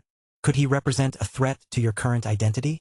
No, I shook my head. I already met him and he won't. There's something else, I continued, knowing that complete honesty required sharing even the most unsettling possibilities. Luna, my bonded companion, isn't what she appears to be either. What do you mean? Rachel asked with growing concern. Cheelants are supposed to be ancient mythical beings with deep connections to natural forces, I explained. But Luna is actually artificial, just like the Nightingales. She's the only Cheelan in existence created for purposes that even she doesn't fully understand. Another engineered component in whatever cosmic plan governs this reality, Rose said with clinical precision. Exactly, I confirmed. Which means that both of us, Luna and I, are products of manipulation by forces we're only beginning to comprehend. Our bond, our abilities, our very existence serve purposes that extend far beyond our personal choices or desires. And yet, Rekha said with quiet wisdom, you're still choosing to fight against threats like Alisara rather than simply accepting whatever role has been predetermined for you. Because artificial or not, engineered or not, we still have the capacity to make our own decisions about what matters, I replied with growing conviction. Tiamat might have created the Nightingales to produce heroes, but she couldn't control what kind of heroes we choose to become. Which brings us back to the present situation, Cecilia said with practical focus. Alisara represents an immediate threat that operates outside cosmic authority. You possess power that transcends conventional limitation, and there are forces at work that could reset everything if we fail to meet expectations we don't fully understand. That's the situation as I understand it, I confirmed. Though I suspect there are layers of complexity that I haven't discovered yet. Then we deal with what we know and prepare for what we don't, Rachel said with maternal determination. You've shared the truth about your origins, about the forces that shaped your existence, about the cosmic engineering that made you what you are. None of that changes the fact that you're the person we've chosen to love. And we're the people who've chosen to stand beside you, Serafina added with ice-cold certainty. Regardless of whatever artificial bloodlines or cosmic conspiracies or time loops might be influencing events. The Arthur sitting in this room is real, Rose said with sharp conviction. Your feelings, your choices, your relationships, they're all genuine regardless of the circumstances that brought you here. And if reality resets, Rekha said with quiet strength, if we have to face these challenges again in some other iteration, then we'll face them together again. Because what we've built transcends whatever cosmic engineering might have influenced its beginning. Their acceptance hit me even harder than the previous night's revelations had. Not just tolerance for the artificial nature of my existence, but active embrace of the person I had chosen to become despite those origins. Thank you, I said, simply, the words carrying weight that transcended language. For accepting all of this. For choosing to stand with someone whose very existence challenges everything you thought you knew about reality. Now, Cecilia said with characteristic bluntness, what do we do about Alisara? The question hung in the air between us, marking the transition from revelation to action. We had shared the truth about cosmic conspiracies and artificial bloodlines, but the immediate threat remained unchanged. Someone whose power transcended normal classification had developed an obsession with me that operated beyond rational limitation. and dealing with that threat would require every advantage we could muster, artificial or otherwise. If you want access to fast updates or the full novel in high-quality audio, contact me now and buy. I offer over 300 complete audiobooks from Pocket FM, Webnovel, Audible, and more. No locked episodes, no subscriptions, just one-time payment via PayPal or Ko-fi. Message me directly on Telegram or WhatsApp, or check out the full list of available novels on Discord. Start listening to your next favorite audiobook today.